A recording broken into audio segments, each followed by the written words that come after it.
Yo, welcome to the New Normal Podcast, a place where we talk about what's really real. Today, I got a very, very good topic. And the topic, I guess, would be baby mamas, baby daddies. Do you want to date them? Do you want to leave them? If your baby daddy or the person you was dating was a baby daddy and the mother had control of all of the kids and she suddenly dies and you have to get custody, are you going to stay with that man? Same question for you fellas. If the father had those kids and he died and you were in a relationship with a woman and she has to get custody of all of her kids, are you staying or are you leaving? Today I got Shanti with me and Charnice. I'm going to let them introduce themselves, social media handles, businesses, and things that they have going on before we get started. And if you're on YouTube, make sure y'all subscribe, like, share, Facebook, follow, like, share, comment, give us ideas. Let's go. Okay, hey you guys. I am Ashanti, of course, Ashanti Jordan, and I am on social media platforms Instagram, TikTok, and Facebook. You can find me at Ashanti Jordan __ on my TikTok and Instagram. And you can find me at Ashanti Jordan on my personal Facebook page. And you can also find me on all social media platforms, TikTok, Facebook, and Instagram at Aesthetically Ashanti. I am your favorite esthetician, so come and see me. Come on, Charnice. So Charnice, she's scared, y'all. She nervous, Oh, but we. I finally talked to her into coming onto the podcast. So let's go. So hey y'all, my name is Shanice. On Facebook, my name is Niecy Betts, and stop. See. Boy, I didn't even say anything. So you can follow me on Facebook at Divine Royalties as well as Instagram. Yeah. Divine royalties. Tell them what you do. So I sell pretty much anything a woman is looking for: clothes, shoes, purses, jewelry. So it's a one-stop shop. Y'all shop with her. The best boutique in the world. I be shopping there. I don't even wear women clothes, but I do it for my wife. Y'all make sure y'all go check her out. So today's topic is a viral post, and the post said, just broke up with my boyfriend of 3 years because he told me he's getting full custody of his three kids. I can't imagine coming home to three kids that's not mine's every day. She said mine's. I can't. So how do y'all feel about that comment, that post? So I do think there are some variables missing from that post and a lot of context that would give some more insight as to why she chose that.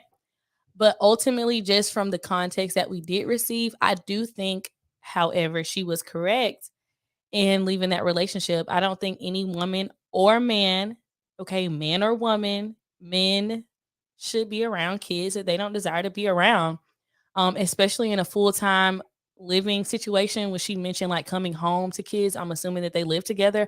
I don't think any person should be around kids that they don't want to be around. And I also don't feel like a parent would typically want a partner to be around their kids that doesn't have a desire to be around them. Charnice, how do you feel about that? um, I definitely agree with Ashanti. Now if I was married, that's a whole different thing. But as far as being a girlfriend, I mean, I agree with Ashanti 100%. Why do you, if you're dating someone and they already have kids, you never have in your mind that it could be a possibility that they would want full custody? Right. So that's why I was saying we don't have all the context, because I do believe that there are people that may get together later in life. Let's say they're 40 years old and that woman has already mothered and raised her child and they're at least the age of 18, and they meet a guy and they're like, "Hey, I don't mind that you have kids. I would like to date a man with kids because I don't want to have any more kids, but I'm not in a place where I want to raise a child. I'm at a place where I want to be a parent on if that's the weekends when you get your kids every other weekend, I'm fine with that. But the day in and day out responsibilities of having to raise and mother a child is not something that I possess.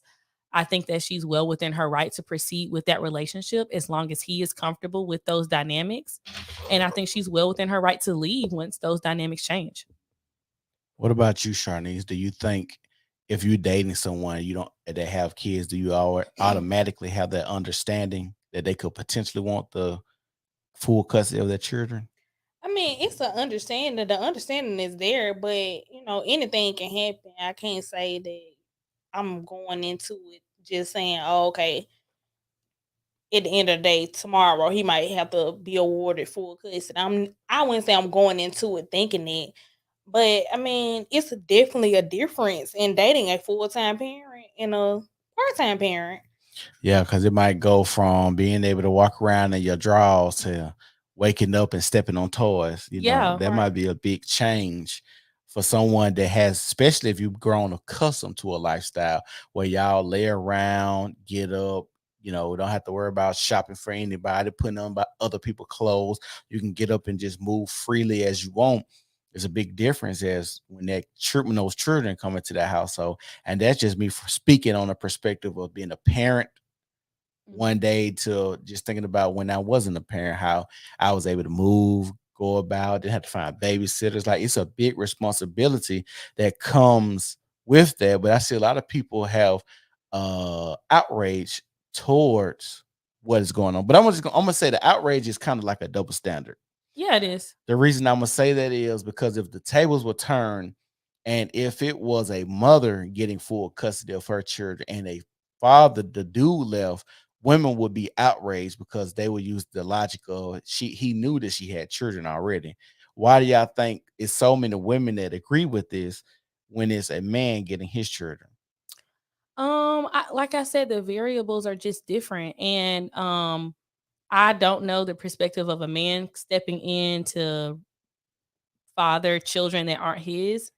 But from speaking from our perspective, we don't have kids, and so us, if our tomorrow look different, like if I'm dating a man and he has a 10-year-old, and I'm now in a parental role full time, that is scary to me. I have no clue about what I'm going to eat tomorrow, let alone how to raise a 10-year-old. You know what I mean? And like those responsibilities. And so it's the complete jump into that. I think when you are with someone and you guys have kids, you have that gestational period where you are, welcoming a baby. You guys are mentally transitioning at the same time that this is something that we're embarking on together. You made a jump from my kids are here every day versus on the weekend.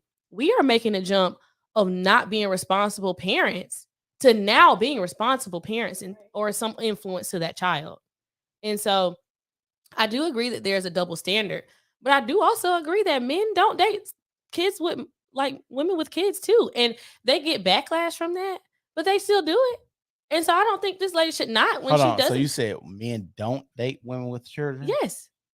Men choose to not date women with children and they get backlash and they still proceed. So why would she choose to not date this man with his kids full time, get backlash and stay? I think she was gonna get bashed either way it went. Girl, you married a man with 3 kids. I don't think she would have got bashed because nobody would have said anything. It would have been like, well, you knew he had 3 kids. Yeah. So People, we were just having a conversation. Girl, he got 4 kids. yeah. Like literally, you get that. Yeah, it's 2 sides of the coin. But yeah, I understand. What is there a thing as a person having too many kids to date? Yes. What's that number? Charnice, what's your number? How many kids does a dude have to have before you be like, oh, that's too many kids? I mean, I talk honestly. I can't. Hold on. Is it too many kids or too many baby mamas? It's the baby mamas for me. Because I mean, honestly, the kids don't be the problem. It be the mammies. The mammies be the problem because a lot of the times they still be stuck on the dude, and I don't have time for that. So how many baby mamas is too many for you?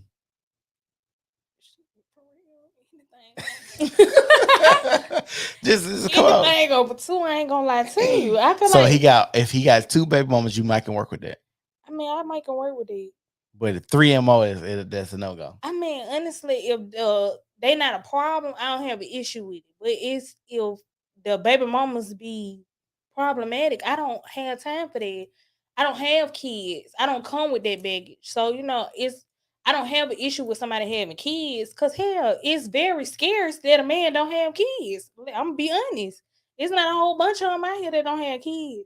And if they do tell you they don't, shit, they probably don't know that they got a kid out so here. you Shit. so you think a child just go pop and knock on their door I one day? mean, I'm for real, cause I was engaged to somebody who literally had two that popped up in a relationship when we was together. What? Yeah. So hold on, how did that go? We got to have this I conversation. mean, we had the conversation. No, but the podcast hasn't had the conversation. We got to have this conversation. How did that happen? It was somebody that he was messing around with before we had started talking, and the kids were like maybe 2, 3 at the time. Mm-hmm. And she kept saying that, these his kids, these your kids. And they finally went and did DNA test. She took them to family court, and they were indeed his kids. Wow. So how did you feel about it? I mean, when I was talking to him, he had 2 that I knew of, an older son and a daughter. Which, I used to be with his daughter all the time. It wasn't, an issue. She used to spend the night all day. I go to the nail shop. It wasn't in, we was cool. We was friends. Shit. Yeah. But I'm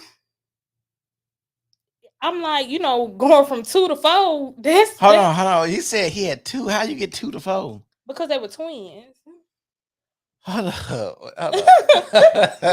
So a dude, so somebody popped up on him and said he had twins, but he already had 2 kids before that. Yeah, he had 2 kids when I first started talking to him. His oldest was like maybe 10, 12, somewhere around. I don't even know if he was 12. I say 10, maybe 10. And both by the same woman? No. So he already had 2 baby mamas. So did it become a deal breaker when the 3rd baby mama popped up with 2 extra kids? I wouldn't say that became a deal breaker, but that was the deal breaker. Oh, he was crazy. Yeah. Oh, okay. Well, Ashanti, same question for you. Is it too many kids? Is it too many babies, daddies, or is it a combination of both that will have you not date a man? I think there's a combination of both, including financial resources, right? So, so if you date Future, you cool? No. Oh, okay. Because he tends to lay a lot, and I don't like men that lay a lot. I'm just saying, he got the financial, he got does, 9 baby but mamas. he also has many other undesirable qualities from me, so that would make him a no.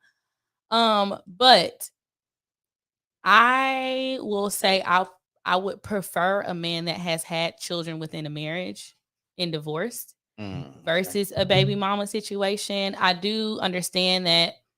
I mean, if I'm talking to a guy and he's 35 and he has the baby mama from when he was like 20, that's one thing. But I do think you having multiple baby moms also could show to some people that you're a little reckless with yourself, and where like you're sexually reckless to me. You're just out here doing your thing, and over here with her, and then over there with her, and over there. And so I probably would say no more than one.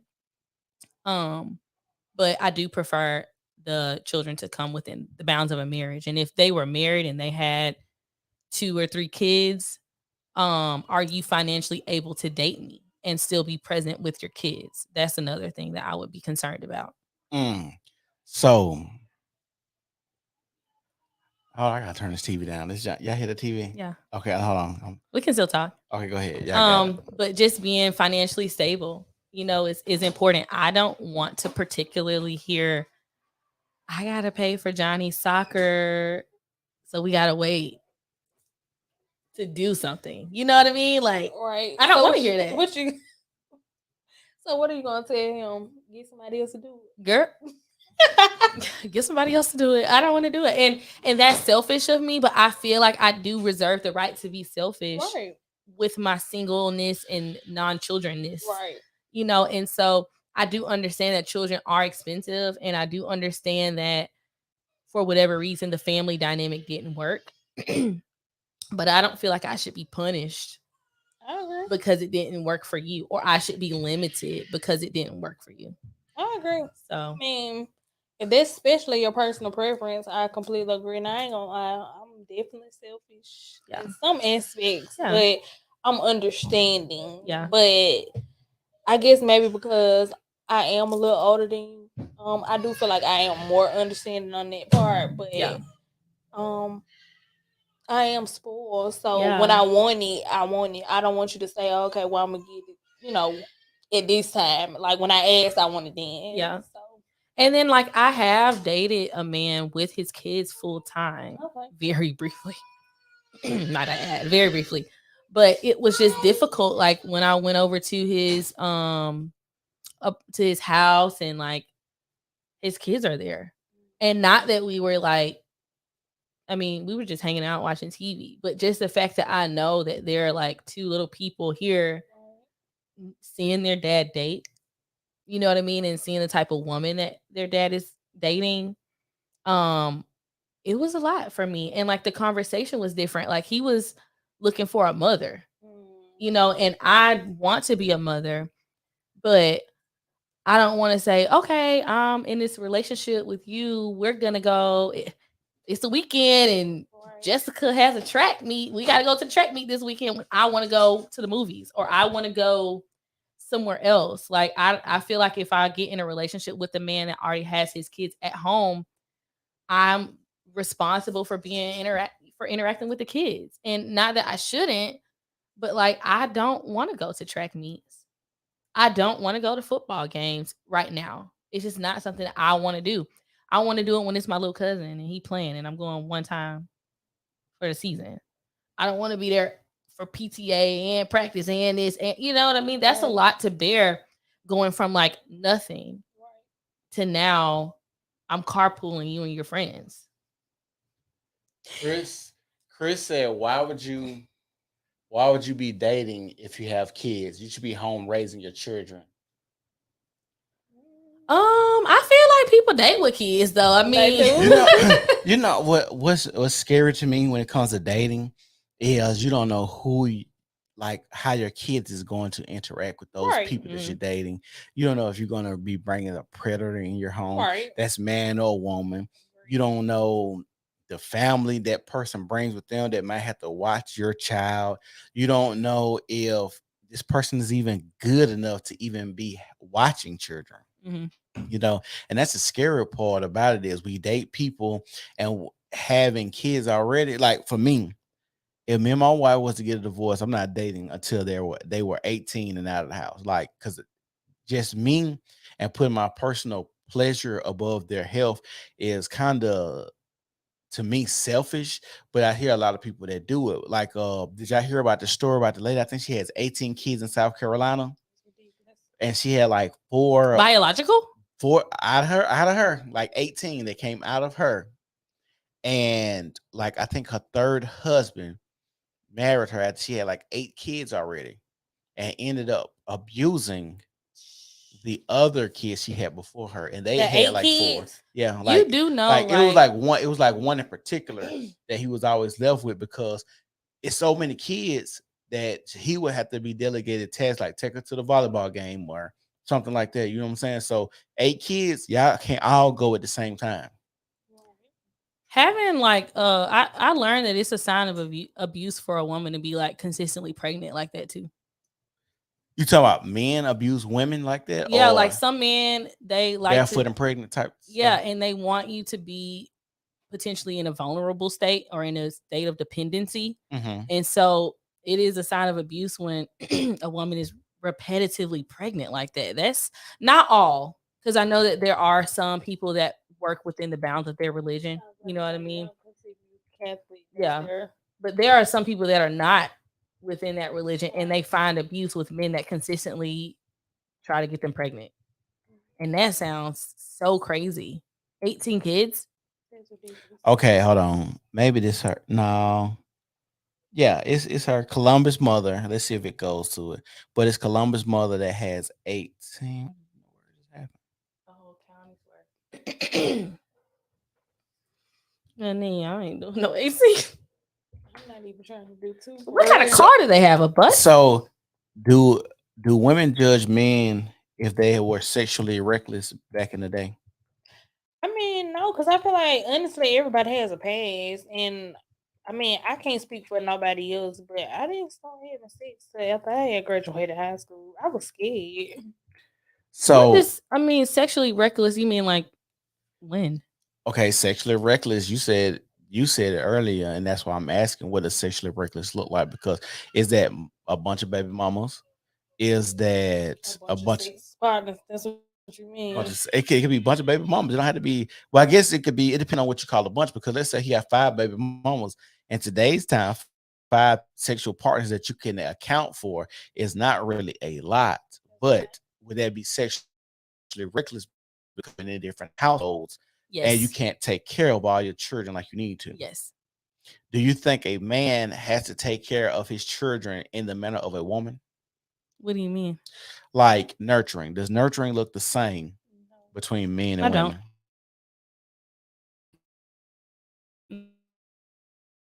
No. No, it doesn't. So why thing has kids in households he can't give those kids the type of love or nurturing that they need?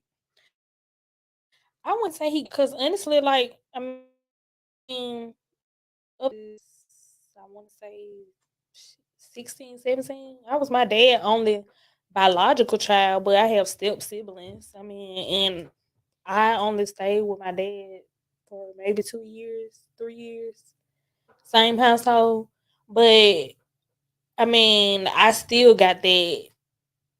I know what love looks like from a man, from your dad. That's where you're supposed to get their first love from. I know what it looks like, but I didn't grow up in the same household with him throughout my whole entire life. But he still gave me that fatherly love. Like, don't accept this from a man. If a man can't do what I do, then you don't need him. So I know what it looks like. It's just I didn't grow up in the same household.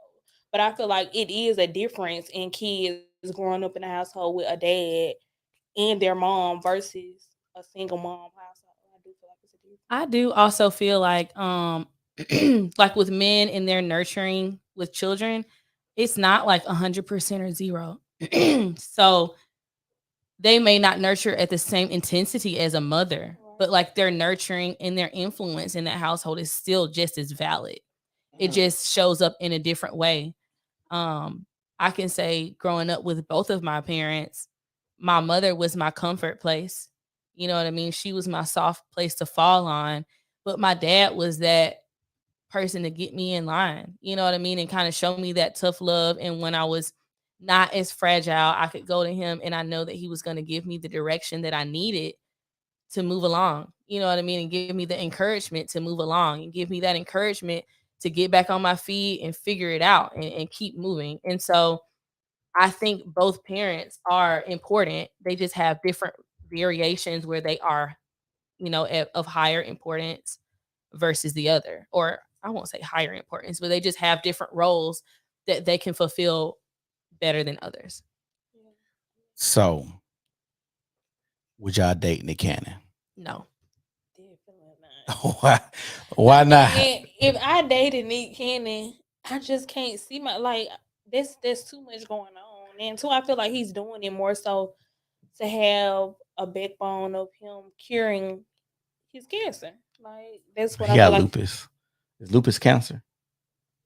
I think. It's an autoimmune disease, Yeah, right? I Yeah, think it's autoimmune. Is that but is it? I mean, I'm pretty sure everything in the world is curable.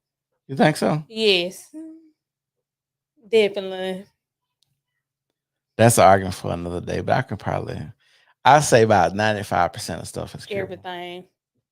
I think 95%. So, what do you feel is not curable? If you had like a blood disease or something, maybe not. I guess. I'm just saying because if you could cure your body naturally filters like blood cells and stuff like that. So Hmm. I would think that if it's like a blood disease or some shit, it probably should be able to be a cure. But we could talk about that for another day. We could make a Dr. Sebi podcast and you can come on there if you ain't scared. Okay. Cause you know how you be. Don't taunt her. You'll flake on me Don't taunt her. for like what, how long I've been doing it? Since May? Ugh. since March. Don't taunt her. Since May, She's March. here now. She's here. You ain't got to tell my business to these Hold on, let me folks. make sure. As a matter of fact, let me make sure my audio is on the right thing. Cause I'm finna be upset if it's not. Is this terrible audio curable? Oh, dang, Chris. Who is Chris? I don't know who Chris Chris, is, why are you acting like that? but it might be terrible audio if my thing is not. Okay.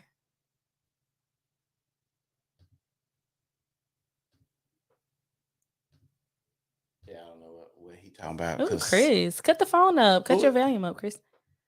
Sound like daddy issues. He funny. sound like daddy issues. Yeah, Nick is reckless. And Who's that's Nick? Oh, Nick Cannon. Yeah. Oh, but I don't know if he's reckless though. What makes you think he's reckless? What makes you think that a Nick Cannon didn't vet these women he has kids with? I didn't say he didn't vet them. Well, what makes him reckless? The fact that you are fathering 12 kids and 10 of them are without the bounds of your marriage. 10 of them are not going to have the same influence as the 2 that you had with your wife or your ex-wife. There was already one of his baby moms on there talking about how she was stressed out and tired and like having difficulties raising the baby. And she has a newborn. How is it possible for a Nick Cannon to still do what he do and still be there? Well, she mentioned she has to get in contact with his manager to get on the schedule. So you can answer that. She said that. I don't know. She did. She did say that. I just look at it as Nick Cannon has enough money. Yeah. And these women are falling in line, knowing what it is. If you know I got 4 kids. No, I don't disagree that they aren't compliant. Yeah. I don't disagree that. I think that they are definitely compliant and knowledgeable of what they're doing, but it doesn't mean that it isn't reckless. It's hard to say because I feel like it's 2 consenting adults that are having children, and I would like to guess they understand the rules of engagement going forward and having kids. But only thing is, if I was a Nick Cannon with I think 4 women, is it 4 women? 4 or 5 women. I think it's 5 or 6 women. Oh, okay. A lot of them, he do have multiple. The last one he just had a baby with, they had 3 kids. 3 kids, yeah. I think a lot of them had like 3 or 4 kids. Some of them have 1 though. Some of them have one child. We can look it up. Hold on. I think there was a chart made recently. Yeah, I seen that. That was funny. I think one of them has 1 child by him. I think he has at least 5, Somebody said, including his wife. Father them correctly. One does not take the place of a father being present, their present parent. Because are you going to go to all the graduations, the games? I agree, and that's why I asked y'all about the nurturing part. Does the nurturing look the same between men and women? Because I don't think a father has to be there all the time. He doesn't. I mean, like I wouldn't say my dad wasn't there all the time, but he definitely came to the important stuff. Like, and see that's what I'm saying. Like the important stuff is what matters. It's subjective what you think is important, right? But it could be important to me, but it may not be as important to him. But that just could be a simple conversation. True. That's a phone call. That's not true. Like I have to be there to hear this important. It could be, Dad, I really want you to be at this game. Dad, I really want you to be at my graduation. Dad, right. I really want you to be at my father-daughter dance, because the way his kids are spaced out, it doesn't have to be where they're going to probably all be graduating at the same time, right? Going on proms at the same time. Father-daughter. Are they all regionally in the same area? Well, it's Nick Cannon. A jet. What's a jet? What's a jet flight? I mean, a jet is something when you got 3 kids that are all the same age and they're graduating relatively in the same time. You're going to factor in travel, work, other kids, graduation, post-graduation parties, all of those things. And I feel like all of my basketball games were of importance. I feel like I wanted my parents at all of them. And guess what? They were in the stands. So that's important to me. Yeah. I just think, like I said, if that's important to you, that's a conversation to be had. Because for me, when I was playing sports, I didn't really care if my dad was in the stands or not. So if one of his kids was like, Dad, I'm playing soccer and I want you at every game, it's important that you're at every game. What would his response be? Baby, I got other kids. No, your response could be, I will try my best to be there. Okay. Because, father is I'm a working man and I have other kids.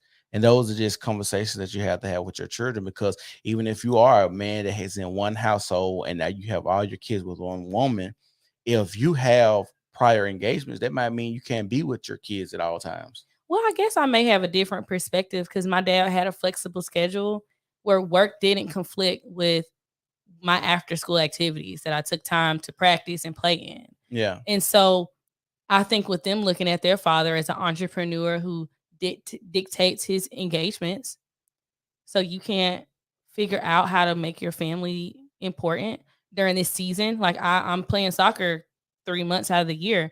It's difficult for you to like kind of cut back on work during that time so that you can attend some things that are important for me in my growth. Well, like I said, that's just, I would just think it's a conversation. It's like, Daddy, can you cut back on working so you can come to some of my games? And then dad could say, well, son, do you know that I'm sponsoring you being able to play those cleats, those things that's on your back by me working? Yeah. So it's either I sacrifice working, You're a and multimillionaire. What do you mean? but those are the things that you would have a conversation with your children with, because even if you are a multi-millionaire, the show still must go on. You still have a brand to protect. You got to think about it. Nick Cannon said something about Jewish people, and now all of that was wiped out, and he had to go through all the other stuff to even get his show, podcast, while and not all that back on track. So the show must still go on, even if I am a multi-millionaire. I have a brand to protect. I have Right. money to make. I have all of these other kids and prior engagements. So it's not like I can just be like, oh, I'm multi-millionaire, I can just lay off one But I today. don't think that drastically changed his livelihood Why not? because he's having 12 kids now. Why wouldn't 12 kids change your lifestyle though? But what I'm saying is like him not working during the time, it's almost equivalent to Tom Brady and his divorce. Like he put his work so far ahead of his kids that his wife decided that she doesn't want to live this lifestyle. His kids don't want to even be in that lifestyle either. Like from her expressions of him choosing football over family time, it comes to the point where your kids are going to be the most important thing. And I hope, I don't know this to be true because I haven't lived a different lifestyle, but I would hope when it came down to what was important to me and my sister that my dad was able to decipher, okay, I can get off a little earlier because it's gonna be copacetic for my household. But I guess that wouldn't be the case for Nick Cannon because he would be in at least 5 to 6 households that he's trying to uphold a standard to. And that's why I say it's reckless because those kids don't have the opportunity to have a fair shot of a two-parent household or even a single parent household with access to their father. They're sharing that with 11 other people. And that's why I feel like it's reckless. Do you feel like y'all had to share y'all parents in that same household with your siblings? KJ and I are 2.5 years apart. Most of what we did growing up were adjacent. What about you, Charnice? You and your brother? I mean, we had to share my mom, but like I said, I was my dad's only biological child for 17 years. So I mean, if I wanted him to be there, he was there. Okay, so hold on. This is Nick Cannon's web. Let's see if we can scroll down. I'm gonna share it so people we can watch Nick Cannon. Who is this guy? Is he a polygamist? Nick Cannon is Mariah Carey's ex-husband. Let's see. I got a lot of stuff popping up. That's so sad. He's on Wild 'N Out I mean, and who doesn't know what Nick Cannon? Who Nick I don't A know Cannon? any lot, of his other a lot ventures. of people don't know who probably know who Nick Cannon is. You know Mariah Carey. She married him and divorced him. Why she divorced? Well, he said he was faithful and stuff. He said it. Yeah, Yeah, she went on to that billionaire and then sued him when they ended their engagement. For real? Yes. Yeah, I did not know that. He She said, got he said that he wasn't a good husband. Yeah, she was like dating a billionaire and she sued him for like missed work opportunities and stuff like that. Really? You can in Yeah. some states you can sue for stuff like that. I mean, I know it. Remember, you can sue if I find out you're cheating with Yeah. his, but I can sue you. No, Blake Griffin's baby mom sued him when their engagement ended. I didn't know And she got good money from, for it. So Mariah Carey did it too, but she hit the jackpot. that. Okay. So we have Macaroon what is it? Moroccan and Moroccan Moroccan. Ugh. and Moroccan Monroe. and Monroe. Yeah, That's Mariah Carey. yeah, they're twins, I think. They Okay. are. So they got them. Then we got Brittany Bell. So this is It's Golden Saigon. That's with Brittany Bell. they wrong. And she had what, one or two kids? She's pretty Hold with on. one. After splitting from Carrie, Cannon and model Brittany Bell got together and dated on and off before welcoming their son to Golden on February 21st, 2017. On December 2020, Cannon and Bell celebrated the birth of their daughter, Powerful Queen, perhaps making for something of an awkward baby shower. Bell's pregnancy was announced while Cannon was in a relationship with model Jessica White, the current, according to U.S. Weekly. So I guess they got two kids, Golden and Powerful Queen. So that's two baby mamas and four kids. Then you got Zion. I don't even know how you said it. How y'all say that name? Is it Zion and Zillion? Yeah. Zion I Mixoladian. don't know how to say It's that. okay, just Zion and Zillion. Zion and Zillion. So he make a lot of twins. Girl, yeah. Abby De La Rosa. And then there was on June 14th, 2021, Nick Cannon had his second set of twins, Zion and Zillion, his fifth and sixth kids overall, with DJ Abby Della Rosa. I never even heard of her. Y'all ever heard of her? Okay. So then we got Zen, Alyssa Scott. About a week later. Oh, Mhm. yeah, damn. Nick Yeah, Cannon, yeah. shit. Yeah, look how reckless. The timeline too. Yeah, that's even crazy. Yeah. After about a week later, on June 23rd, 2021, model Alyssa Scott and Cannon welcomed their son Zion, who passed away in December due to a brain tumor. Okay, what it said. Legendary Reed Tessie, all this shit popping up. Cannon confirmed on January 2022 that he and Bree Tessie are expecting their first child together. The duo welcomed a baby boy named Legendary 5 months later. And I think she's pregnant now too. Think so? Is this the one who's having the 12th one? Mhm. Okay. You got Onyx, Lanisha Cole. Cannon shocked his followers in September 22 with the surprise reveal of his ninth baby had arrived. His first was Lanisha Cole. The duo named their baby girl Onyx. Then you got Rise Messiah Cannon, Brittany Bell. So they're having another one right here. Mhm. Bell gave birth to her and Cannon's third baby together, his 10th in September 22 after 48 hours of excruciating pain and life risking danger. Rise Messiah Cannon arrived. Okay. That's it. Oh, that's it. So these ain't it because I just seen the article. I think it was today. Say I got a 12th one on the way, which is very, very crazy. Very, very crazy. And I think like at least What y'all doing to Creed? Creed is crying because he ain't got no cup. And I gave him to his mama, but he ain't. he's upset. He's upset. And I don't know if he got a cup. I think that the last Let me go check two on him. Go ahead. are pregnant at the same time. I mean, like, it's okay. I'll hold the show down by myself. Hey y'all, we having a little break. I'm gonna read some of the comments. So why 12 kids? Moron. Is that say moron or Mormon? I can't see that far on the TV. I don't know why he has 12 kids. To me, that's so undesirable. Like I would not be interested in a man with 12 kids. Definitely not 12 kids, 6 or 5 baby mothers, and definitely not within the time frame. Like it's crazy. All of his kids outside of the one that he had with Mariah and the first girl he had a baby with after Mariah, all of them are under the age of like 3. And I think that's so reckless. I think it's not fair for a man to be sleeping with multiple women while he has one woman pregnant because you already know that they potentially have had unprotected sex to get pregnant, and he could be continuing to have unprotected sex with her and other women that he's impregnating. And I think that's just so reckless, because we don't know what those women are doing, if they are accountable and are practicing safe sex with other partners, we have no idea. And so I'm not interested in a man that is recklessly sowing his oats with these different women. And we already know the probability of people getting pregnant. These are just the 5 or 6 that have gotten pregnant, but these are not the only 5 or 6 that he is sleeping with.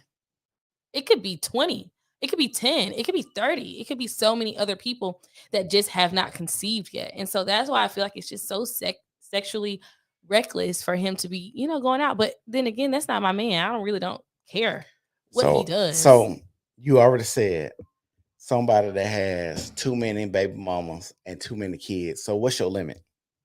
On baby mamas and kids, What's your limit on kids? Right, let's start there. I would say 2, What's your limit on baby mamas? 1. So they got it in the confines of marriage. Yeah. 2 kids and 1 baby mama is your limit. I would maybe compromise if you were married and divorced, but you might have had a child in your younger years. Okay. But not like, oh, I had a baby 2 years ago. Like, no. Oh, okay. So is there an age of the kids that you're not willing to deal with? If it's a newborn baby, are you willing to date someone that has a newborn baby? No, usually my rule of thumb is I need you to go through one first day of school. So, like, if that's kindergarten, First day of school. Yeah, because I want you to be there for those monumental moments with your baby. First words, first walk, first run, learning how to say my name and write and all that. And if you can go through all of those first and you're like, hey, we tried for this family and it's just not going to work, I will be open to stepping in. But if you have like a 2-year-old, So you don't want to change diapers, basically. I don't. I want your kid to be comfortable with where they are and established. So they're in school, they're happy, they're doing good. They aren't waking up from a crib and you're there one day and then the next day you're not there and you're with me. I don't want the back and forth. I want it to be a routine thing. I agree. See, me as a man, I just cannot see myself dating anyone that has kids. And the reason being, I don't ever, the only circumstance maybe is if the father is completely out of the picture and can never come back in the picture. So if he's dead or if he got a life sentence, maybe. But then I think of like, do I really want to date a person who has a child with someone who would go to jail for life? If it's not an understandable circumstance, if it's not like defending your woman or something like that, then if you just out here just doing crazy shit, robbing, stealing, selling drugs, something like that, I don't want to raise your offspring. Yeah. That's the weird thing to me. I don't want to raise your offspring. I don't want to do nothing like that. What's up? You can sit there. But yeah, I don't want to raise your offspring or anything like that.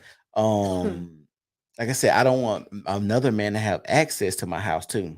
That's another thing I think about is if another man has access to my house, so your child goes to him, he influences this child, he says things to this child, and they come back and bring that influence. Or what if the child goes to like a grandparent's house and the grandparents influence the child to say something or do something or try to come between me and his mother? Like I don't want those outside influences being able to come back to influence my house. So I never want a man to be able to tell me what I can and cannot do in my house or even in regards of his child.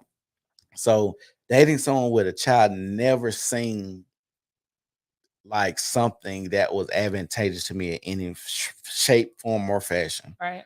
But I understand why it's more acceptable with women, especially if the man is more financially secure or able to provide a lifestyle. Because I understand that if you have 100 women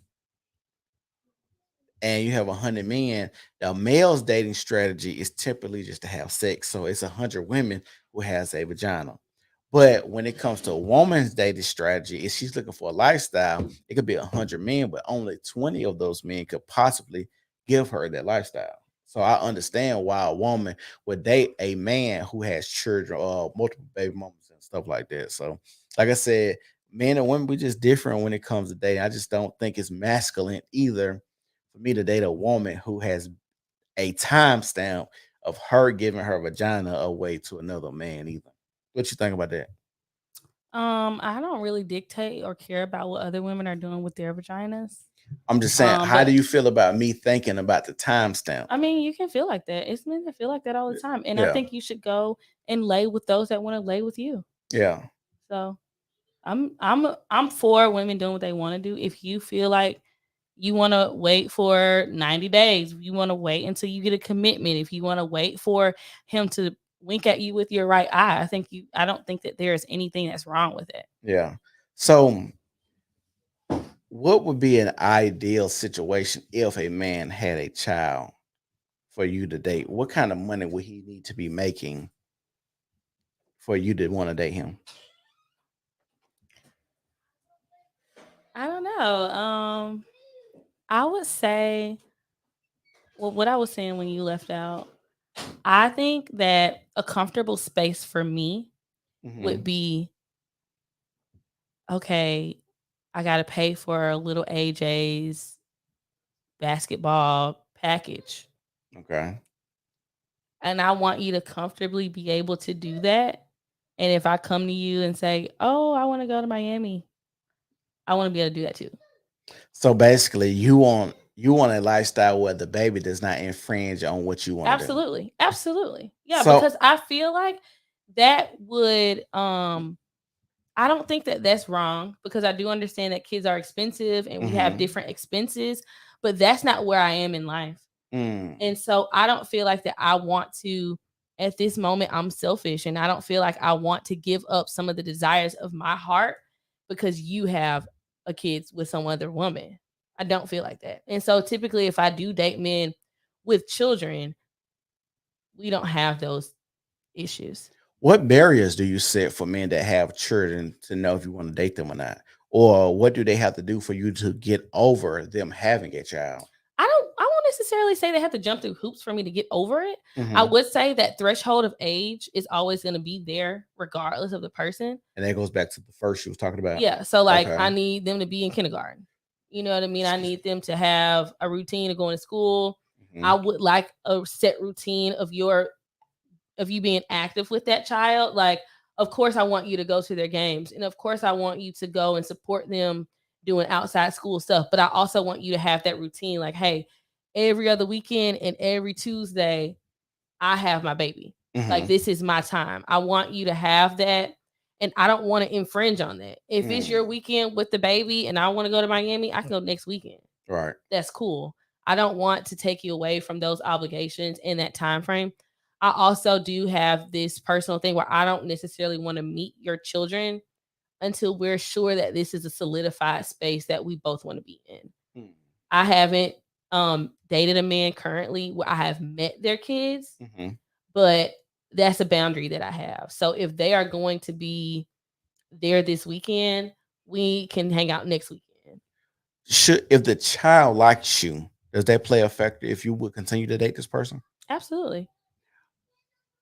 How would you know is it the child doesn't like you or the child is just resentful because you're not their mother? I would hope that the father and the child have the rapport where they could share, like, I want you to be with my mom, Hmm. or Ashanti's mean. I hope Mm. that they would be able to. Basically, articulate the difference. Absolutely, yeah. Yeah, see, that's the thing that I think scares me as well. I have an uncle, Mhm. and I'm not gonna go too deep in it because I know people watching, but you guys still there. I have an uncle who dated a woman who had multiple kids before him, Mhm. and my daddy was against the marriage. They ended up having a kid, but she was upset. The daughter was upset because him being there.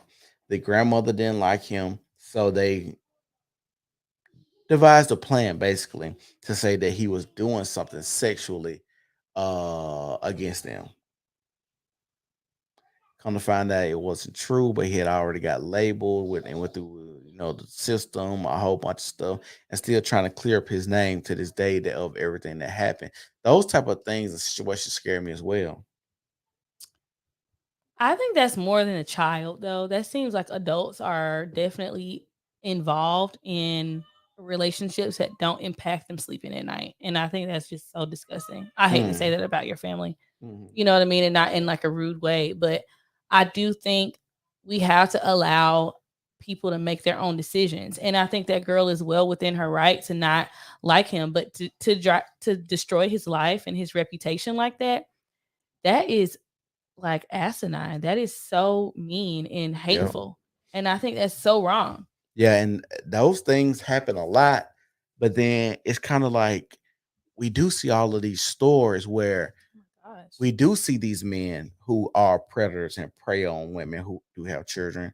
And then we do have these stories where they come out where the woman is, where the child does make up a story. So it's kind of like you could be the parent that's like, oh, you just don't like him. Or you could be like a person that goes overboard and really didn't assess the situation correctly to know if this your child was telling the truth or they don't like them. And that's a scary, scary thing to go from if you're a person that sees these children maybe a weekend, every other weekend, a day, one day on a Saturday of every week, to being a full-time parent of these children and they don't like you, you don't like them. People don't talk about how adults don't like certain people kids, and that could go back to upbringing, how those the mother raises the children or the other household they come from raise the children, how the father disciplines the children when they're at home, what he lets them get away with, not respecting the boundaries of our house that we've set. But when you come over here, he lets you get away with stuff that he knows that I don't allow or like. So it's so many variables when it comes to dating people with children. And I don't think a lot of people even understand that because so many people are looking for pleasure.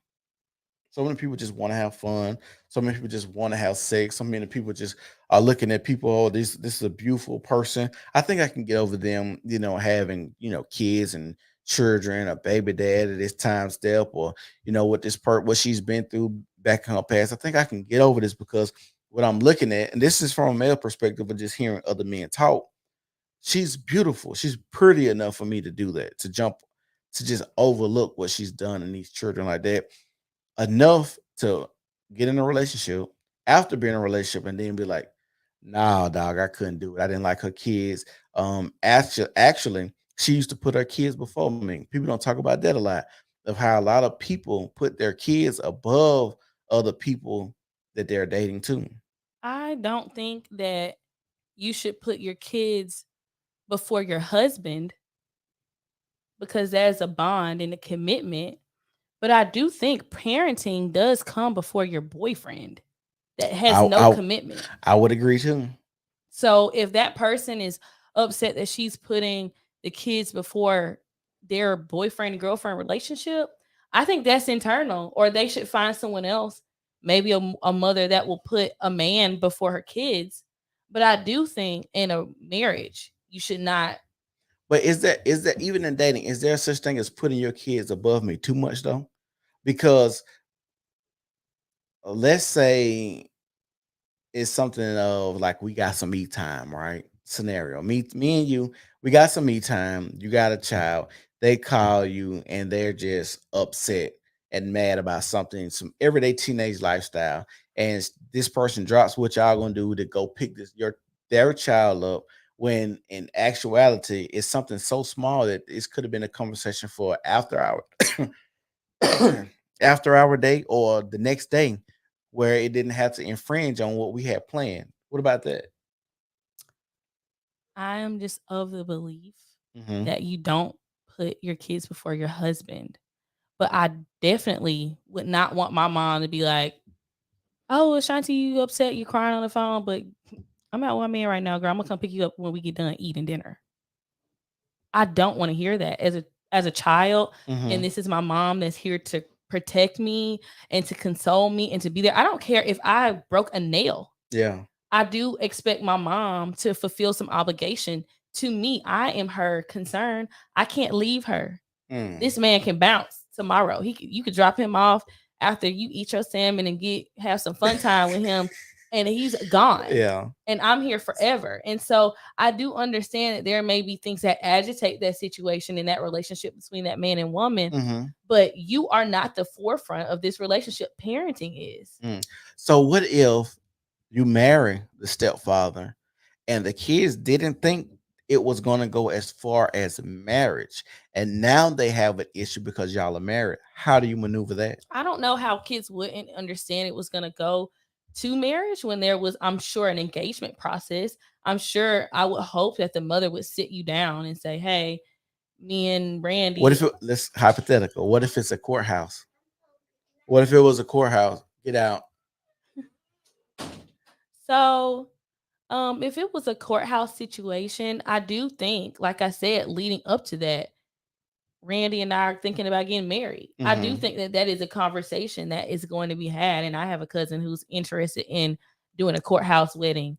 And he's had that conversation with his child that, hey, me and somebody, are, we want to get married. Mm. You know what I mean? And so if it's just abruptly, I don't think that's fair for the family. I don't think that's a great dynamic to have. I Mm-hmm. think that at least the people that are going to be impacted in the home should know, if you don't tell anybody else, hey, this person is going to be living here full time. We're going to get married at the courthouse.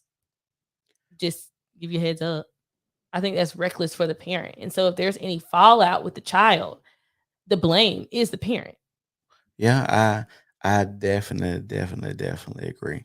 Um, how why is it, or does it seem to be more socially acceptable? You said this earlier, for women to date men with children than it is not socially acceptable. But why are women more okay with dating men with children than men are dating women with children? Why do you think that is? Because the perception of, or the experience of dating someone with their kids full time is completely different than dating someone with their kids partially. Mm, And so when you're dating a woman, in majority cases, she does have that full time custody of that child. And mm-hmm, so your involvement with the kid is going to be a whole lot more heavy versus if I'm dating a man who has partial custody. Even if he sees the kid every weekend, I still have 5 days where I can go and experience him at his core and not experience parent him. mm.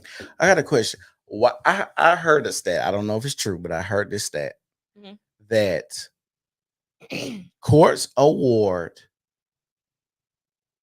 children to the mother 80% of the time. But that's not the stat, but I think it's like 80, 70 to 80% of the time.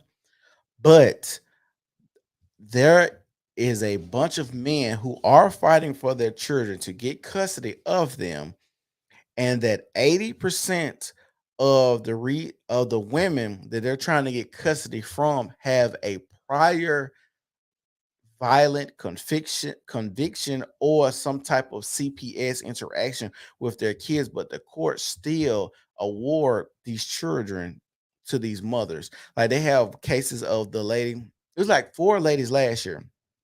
One lady committed basically murder suicide. She drove, she crashed the car, killed her and the baby, and the father went to court to request, hey, this woman is crazy. She's going to kill my children. How can I get this my children? But the court still awarded them. Or what about the lady who jumped off the building with her two children? You seen that story? I haven't. Okay, so they had another lady who jumped off the building. Same situation. The father requested the court system, hey, this woman is crazy. Why aren't y'all giving me my children the custody of my kids? She jumps off a building. Like they have plenty of stories like this. They had one in Baltimore this year, and the father was trying to get his custody of the kids. The mother slits the oldest baby throat. He gets to the house. She calls him. He gets to the house. She cuts the other baby, but he saves that baby in time after she already killed one kid. That is scary to know that so many fathers are fighting to get their children, and these women have prior instances or run-ins with the law or CPS interaction or some type of violent offense, and the courts are still awarding these children to these mothers. Why do you think that is? I do believe the court system is flawed. Mm. You know what I mean? I do believe that there are some injustices that happen to families, particularly in that dynamic that you were saying, where there are active parents or active fathers Mm-hmm. that are interested in being more involved in their children's lives, but because the court is jaded to console and conform to what women want, um, I think that that's unfair, and I think that is something that we should definitely look at. I don't know what the steps would be, but I think that there should be some evaluation period when it comes to custody. I also think there should be in that evaluation period, I think, the status of mental health within both parents is important. Mm-hmm. I think living conditions definitely is important as well, because there are some women that um can't provide the best living conditions, but they have custody of the children to benefit off of money from the father. You know what I mean? And I'm Mm-hmm. not saying that the kids need to be in like pristine living conditions, but there are some women that are comfortable living at the bare minimum with their kids, despite the husband or the father of the kids, so that they can benefit off of the money and not necessarily benefit use the money to benefit their kids' lives. So You know who Erica Mena is? I do. Did you see that? She got upset because Safari is only paying her $4,000 a month in child support. I didn't see that, but I'm not shocked. Is $4,000 you think enough to raise a child, two children? I feel like depending on the lifestyle of the kids, like how affluent they are, I think it definitely changes, because some kids, like in their lifestyle, Yeah. they require a lot more than someone in our class. They require custody. I mean, not custody, security. You Mm-hmm. know what I mean? In certain places, they go to schools that are more secure than a public place. Mm-hmm. Um, they require just more things to be in the public image. Just to be honest, they have to put more time and effort into their own looks, and they have to make sure that their children are at that same standard. We're going to also include nannies, you know what I mean, and like care of that child. I think she's well within her right to be upset about it, if that's how she feels. It's not enough to provide for the kids. Yeah. Yeah. So that's the crazy thing is I seen her.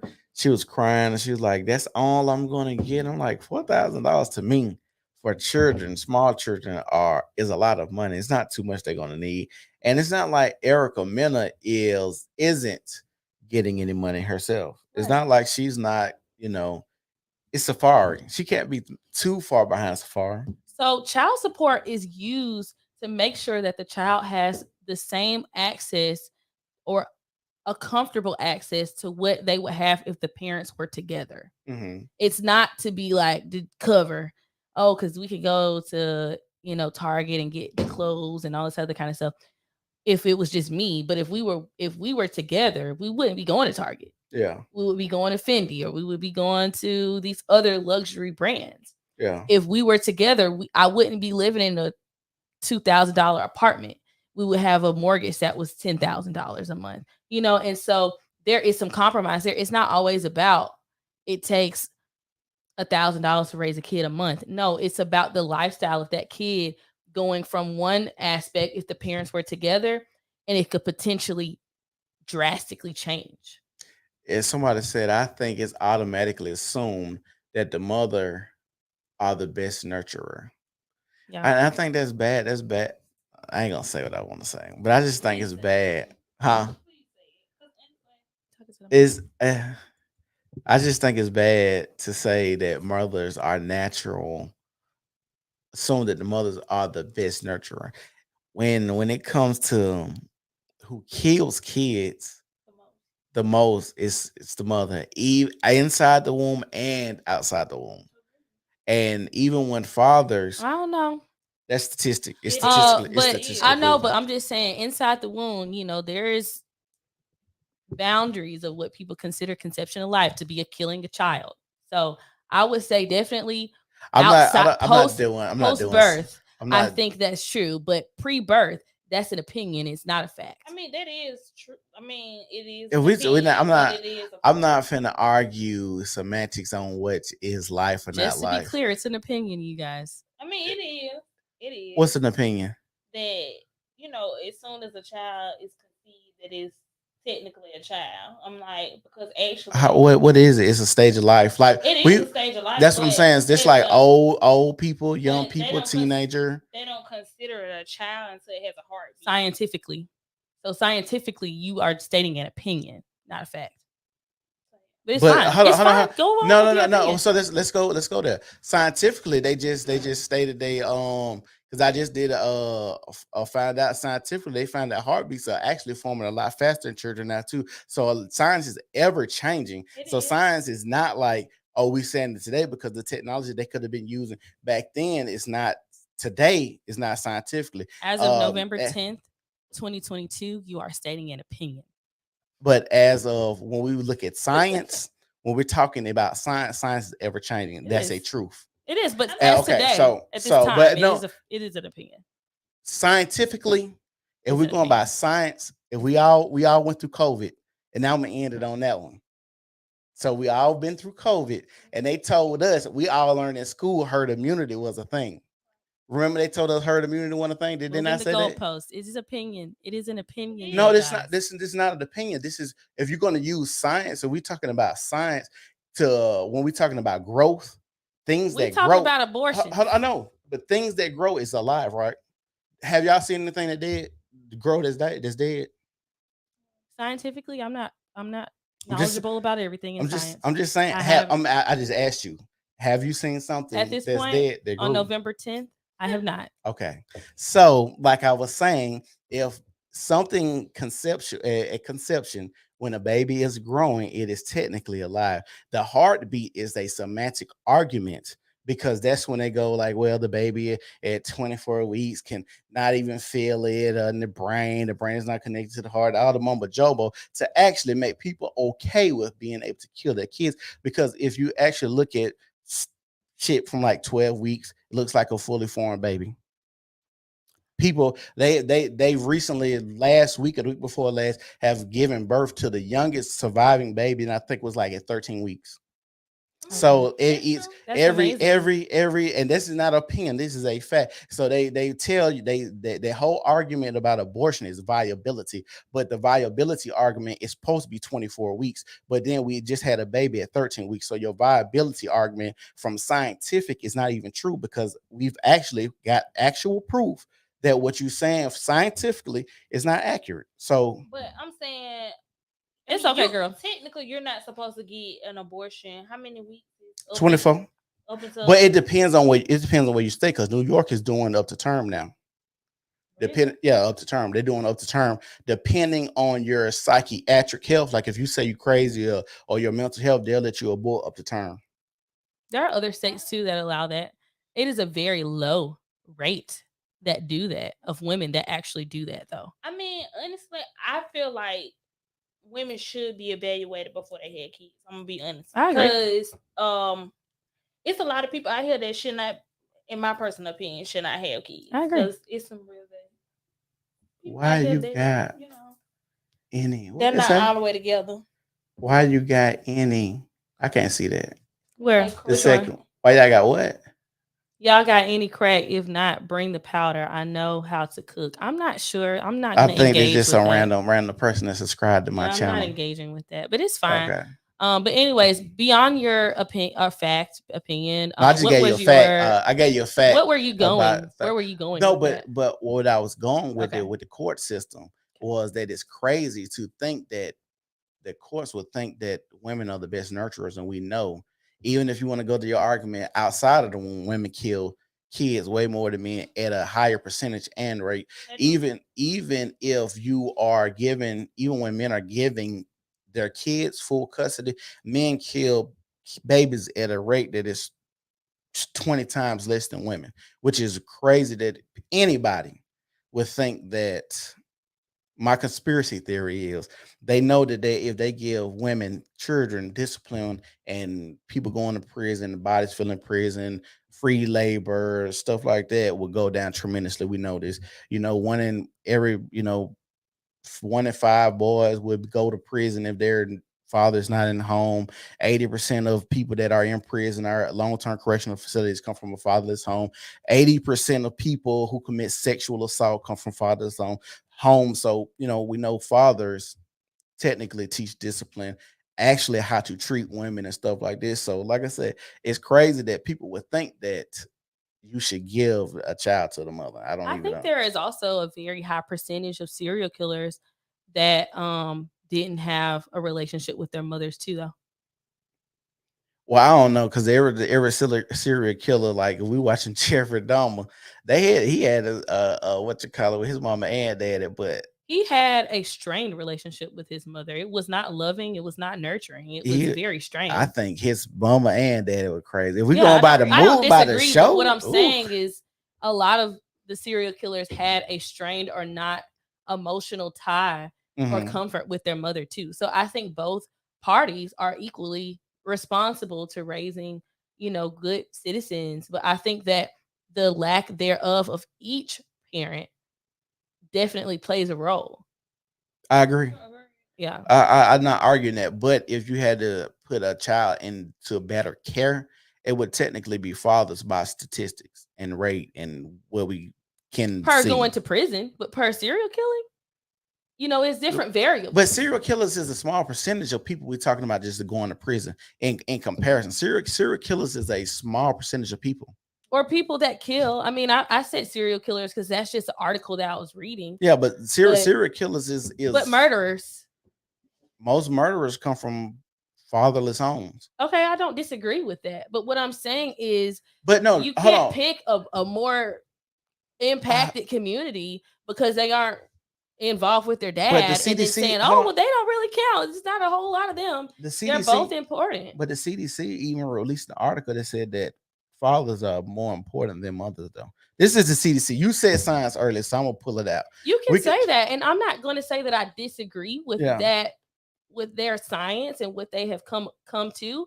But I think if we're talking about opinions, because we're talking about what we think and what we feel, I don't think that either parent being absent is better or worse for a child. I didn't say that. I'm just adding to what you're saying. I'm Yeah, not giving you an opposing opinion. yeah, I'm adding to what you're saying. yeah. That's my thing. But I'm saying I'm just going off this comment.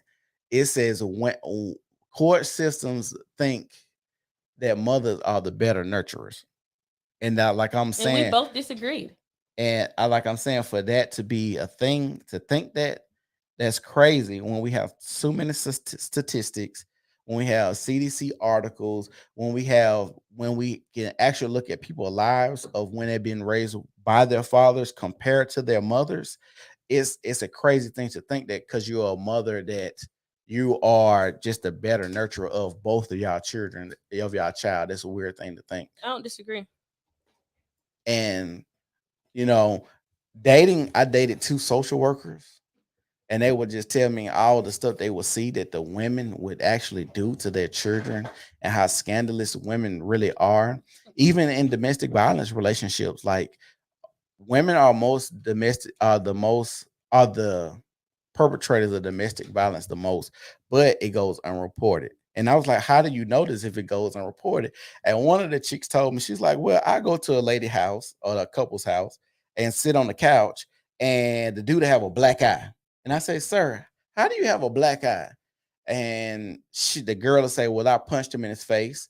And she was like, ma'am, you can't do that. You can't say that, sir. Would you like to report it? And he'll be like, no, I would not like to report it because men get laughed at and taunted for reporting women and stuff like that. So she would say she would see these cases a lot where the husband have scratches on him, and she will just sitting there on the couch or sitting in the living room just jolly and happy and thinking it's cool of what she did, where men are just like, I'm not going to report it. I don't want to be made fun of. I can't go to police station. Guys are going to make fun of me and stuff like that. Reporting this woman, especially if it's like a big old dude compared to someone small. So like I said, when it comes to like violence and being an aggressor and stuff like that, we have plenty of statistics and stuff to show us that when it comes to relationships, women are typically the aggressor on a lot of stuff. I don't disagree. Who all got a bunch of kids that y'all would date? Nobody. So y'all one day Future, y'all No, one day Boosie, no. y'all one day NBA YoungBoy. They don't even appeal to my No, aesthetic. I'm No, gonna say no. Who else got kids? Got Nick Cannon. no, Elon Musk got 9 kids, but he only got 3 baby mamas. not Who? interested. Elon Musk. Tesla owner, Twitter owner. Oh no. Yeah, Elon Musk. He got 9 kids, 3 baby mamas. That ain't Nah. bad. And he'll be the richest man in the world. Yeah, I'll pass. Who has got a bunch of kids that y'all might want to date? Nobody. Have y'all seen a story of the 3 men who birthed 83 3 men who birthed 83 children with 46 different women? No, that's No, I'm not disgusting. interested in nothing. That They is talking. crazy. That's disgusting. Sexually reckless. Yeah, that would be sexually reckless. And the thing about it is, They started off with 5 baby mamas, 12 kids. look, what's crazy about that? All of these guys been in and out of prison. 2 of the guys are in prison, and one is awaiting trial. Like, you guys are literally out here having sex with guys like this. Not saying you, I'm just saying women are out here having sex with guys like this. They're having sex with way less. I was about to say a lot of the times, like men think with their Talking other, like men think what they dig. Like so, women definitely think with their kid. Like it's more so You than think their women? rock Y'all side. think women think like that? I don't definitely do. surround myself with women like this. I I don't definitely do. know. Oh. I But definitely do. There's a lot of females that I know that don't like their sexual reckless. But see, technology, I think, has given women the option to be sexually reckless nowadays. Before technology, I don't think women was thinking about popping pussy like they do now because Why you don't think that? I mean, because abortion. I mean, You got abortion, you got condoms, you got contraceptives. Those 3 things alone change the trajectory of how people move sexually, especially women, because I don't have to worry about who's going to take care of my child or who is my baby daddy. Then you got to think about DNA too. DNA fuck women up as well because I could lie and be like, I know I had sex with this dude and this dude, but this dude here is more suitable. Women still do it to this day, but DNA still comes out and shows, hey, you're not the father of this child, and that man can still leave. So, like I said, those technologies have actually helped women in a sense and also hurt women in a sense because now it ain't mama's baby daddy's. Maybe it's like I can know this is my child. And that's one thing that's crazy. I honestly wouldn't say that because I like my stepbrother was in that same situation. He raised a little girl up until she was 10. And like the whole time we thinking that it's his baby. And come to find out, like she wasn't. And we didn't find out until she got sick. And basically, they do all the blood work, all that, because the mama more than likely the mom is not gonna be a compatible for you to get a blood. That's facts. I'm like, it's very rare that the child has the same blood type as the mother. So it's typically the dad. So he did his, Blood DNA work and work, stuff. all that. Come back. We in the hospital, like, concerned because we waiting on them to say, okay, he need to draw blood, do this, do this. And they had to sit us down and say, "Hey, like it's no way in hell that he's the dad." That's what they said. I mean, hold on. So they told everybody at one time. I mean, they tried to pull her to the side to tell her, but I mean, my stepmom was like, I mean, she,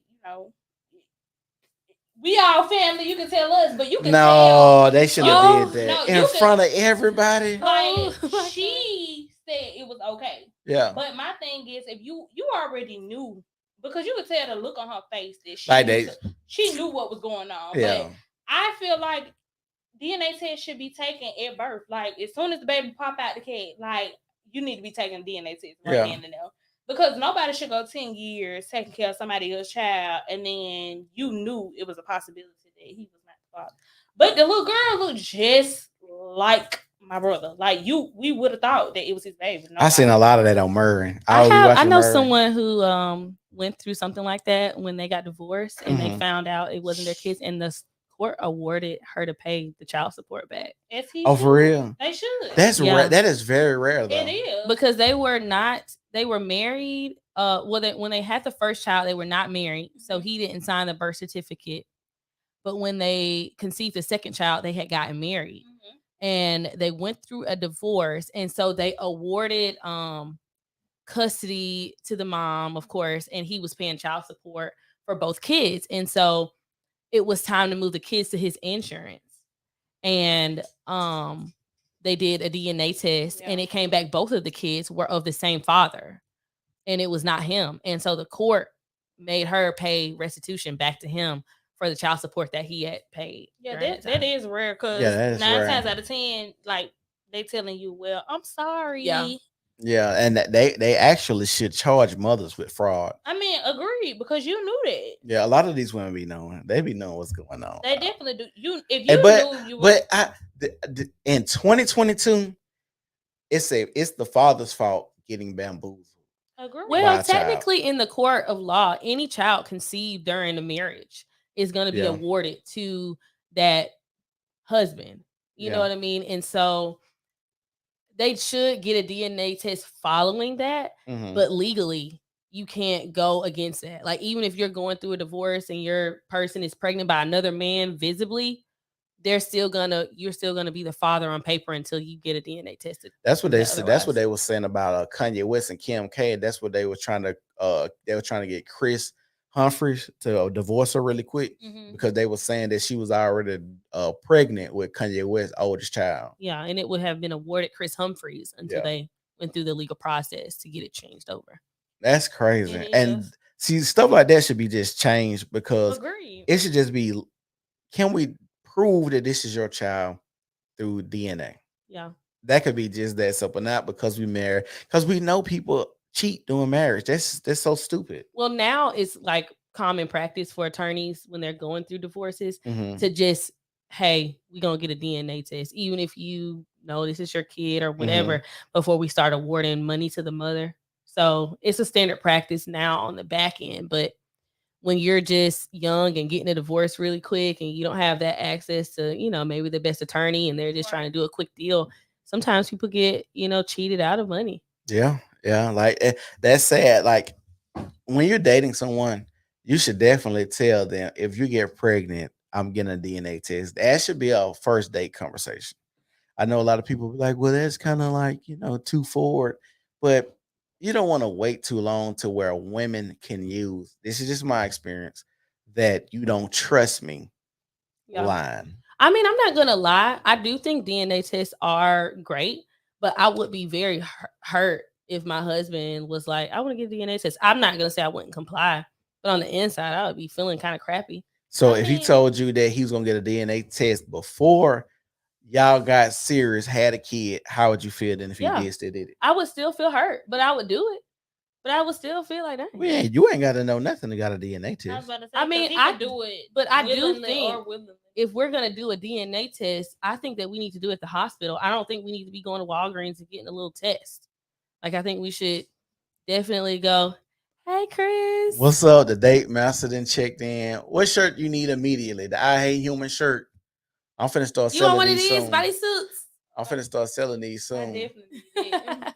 Bump the feelings and run me them test results. I mean, I do think, like, if my husband wants to get one, I definitely will comply. But on the inside, I'll be like, but it ain't got nothing to do with trust. It got something to do with my psyche. It doesn't matter. Knowing for me, because I don't know. I just have to go off your trust. You can go with whatever you want. Your psyche, it's Tuesday. You want to get a DNA test? I don't care. It's still gonna hurt my feelings, but I'm not gonna let that hinder me. From going through that. It's just gonna be how I feel. I don't think you should even just tell your woman if you get a DNA test. I think you should. I don't want you to be going behind my back doing that. I want it's our child. It is, but I don't make decisions with our child without you. Me swabbing their mouth gonna be is that big of a deal? I'm not going to say it's that big of a deal, but I do think that's going to be trust to how we're going to parent. If you're going to take the kid off to do this on the side, what else are you going to be just doing on the side? That's not something that I want. DNA test ain't. You said it's behind my back. That's on the side of me. But you said take them off. Like, you're going to get my baby. And I'm going to get your baby. Whether you walk in with something in your hands that you haven't discussed with me, why can't we do it together? Why do you have to sneak off and do it? Because because you feel this way. I don't care. I'm going to be sad many times. We're going to be married. You're not gonna save me from sadness. I'm gonna be sad now. I'm gonna be sad in a couple weeks when you don't wake up But and this might help the be, kid. I'm gonna but be sad. You're not saving me any emotions. I'm an adult. I can fully go through those things and not want to leave you. It's not gonna change my disposition. I'm sad today. I'll be happy tomorrow. but That's why I love tomorrow. but the DNA test might be different. What do you mean? The DNA test might hurt worse than anything else. Yeah, it's gonna hurt my feelings. I didn't say it's gonna put me in the grave. I can go through But hurt feelings. that's what I'm saying. Me getting a DNA test could be the demise of our relationship if I just do it by myself and be like, okay, it's I'm cool. telling you, it's not going to be the demise of my But relationship I'm if you saying do this, it outside of me. but that's for you. Well, you're asking me, right? Yeah, I'm asking you, but Okay, I'm well, just that's saying. my answer. But that's for you. Somebody else, I would advise them to just do it on their own. Well, I wouldn't advise couples, husband and wife, baby dad and baby mom, to operate with a child without the other person's consent. But you can do it that way too. And it's fine for people that operate in that way. I don't. And I don't advise that message. I do, fellas. If you don't know, because you don't know that's your baby or not, let's just be real. It came out of her vagina. And It didn't. bypass doing it at the hospital. Go to Walgreens. Yeah, just go to Walgreens. Simple test. It ain't swallow their mouth. You put it in the envelope and you send it off. It's a little tube. Send it off, and they come back and got the results, all the stuff like that. Well, now, Yeah. Well, Free at the hospital. it's okay. He can go to yeah, Walgreens. it don't matter. It's fine. It don't matter. But like I said, I would personally like to do it at the hospital. But Well, like I then said, why are you talking about doing it behind somebody's back? because a lot of men are going to do it behind people's back. I don't, and I didn't, but a lot of people are going to have to do it behind people's back. That's just the nature of the relationship because women, I don't understand how me wanting to know that this my kid is going to hurt your feelings because of what, a trust issue. Because I'm in my marriage, I'm having unprotected sex with my husband. We both agreed that we're ready to have a baby. We indulged in this decision together. And now you're saying, hey, I want to get a DNA test. I don't care how you feel. It's going to hurt my feelings. And I don't care how you flip it. It's going to hurt my feelings. Whether I And cheated on one time and I got with another guy, anyway, it's just going to hurt my feelings. And I don't think that you should try to spare me by being sneaky about it. well, hold on. If you sleep with somebody else, I don't. Being sneaky is part of our relationship now. If I decide to Right. stay, But so what I'm saying is, no matter the situation, that's no, what I'm trying to get. I got what you're saying, but my thing is, you don't ever think it's to be a time where I can mitigate your feelings being hurt or issues in the house if I can with a simple DNA test without you knowing. Because what don't hurt you, something like a DNA test, if you don't know, would not hurt you. So for me, that is going to upset me. If you could don't have been know, an it's not going to adult. hurt you. But what I'm saying, you're asking me a question, Yeah. right? And so you're asking me, hey, if you don't know about a DNA test, are you going to be upset?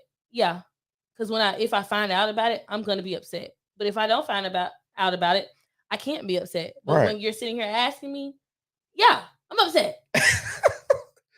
You can't be. You should not be upset. I don't understand why does my upsetness feel like it hinders you for doing things? No. I know this is my next question is about you being upset. How do you feel about his feelings and feeling like I can't believe you would question? You have an issue with me wanting to make sure that I know that this is my child, even if you say I'm your wife. Yeah. We're having unprotected sex. We decided to do this as if people don't step outside of marriage, and it's not a referendum on you or how you've treated me or anything like that. It's just me. I want to know for certain that this is my child. Why is that an issue why is that an issue for your feelings and just being like, oh, my husband wants to know this, I'm gonna give him this because he's right. It came out of me. I seen it. It never left my eyes. I know that this is my child, but he does not have 100% certainty that this is his child. And I'm just supposed to be the end all be all. And he should just take my word that I say that this is his child, but I don't feel that way. So I'm going to try to reiterate this again. Mm-hmm. Okay. Whether it's right or not, I think that you deserve the opportunity to know it's your child. It could be right. It could be wrong. It could be left. It could be right. It's going to hurt my feelings. I don't think that it should negate you from finding out the truth. Find out the truth. I'm going to be upset today. I'm going to be okay. This is our family. It's not going to be a situation that's going to make me want to divorce you. It's not going to be a situation that's going to make me not want to trust you. It's a situation that just hurt my feelings. Just like I'll be hurt if you try to take me to get coffee or to the park. It's going to hurt my feelings. I'm going to get over it. Really? Yeah. You go into confidence. But what I'm just saying is, I got you. Just because it hurts my feelings doesn't mean that I would say, "Oh, I don't want you to do it. It's gonna hurt confident. my feelings." You can't compare confident to a DNA it's test. It's gonna put me in the very same sad space. This person doesn't like me. Hey, confidence. Hold on. Confidence cannot be equivalent to a DNA test. I understand what you're saying, but you can't put them on the same. I do. A DNA test is drastic, though. Can we agree on that? I would say it's more drastic than me taking a confidence. It still goes in the category of my feelings are hurt. Now, severity changes. That's what I'm saying. Severity changes. That's what I said. But it's still going to land in my feelings are hurt. All in the same category. Okay. Take me to go to corral. Feelings are hurt. Yeah, don't take me to go to corral. Yeah, so stuff like that. I'm just like I said. Approach me with 6 kids, 2 baby mamas. Feelings are hurt because why would you think? Okay. So me and you first date. Mm-hmm. I'm going to get my kids DNA tested. That does not change how you're going to feel, even if I told you that from the get go. Yeah, I'm still going to be hurt. Okay, just making sure. Yeah. No, we get in that conversation now. Yeah. Shanice, how do you feel about that? Me personally, I don't feel any type of way about a man going to get a DNA test because I feel like you need that confirmation. Like, I know it's my child, but you don't know it's your child. Yeah. So I don't feel any type of way about you. Like, I would prefer you come to me instead of going behind my back, but I wouldn't feel any type of way about it. Because, again, if we didn't get the DNA test at the hospital, then how else you gonna know it's your child? But I would rather do it at the hospital, though. Agreed. Yeah, I don't want you doing anything behind my back when it comes to raising our kids. I want to be very transparent about where we're going with the kids. So let's say y'all dating, y'all married. Mm-hmm. This is the scenario. Y'all married. He has never gotten a DNA test on y'all children. Mm-hmm. He gets a DNA test on y'all children at 10 years old. Mm-hmm. Why would he be doing that? At 10? I don't know. I don't know. I'm not a man.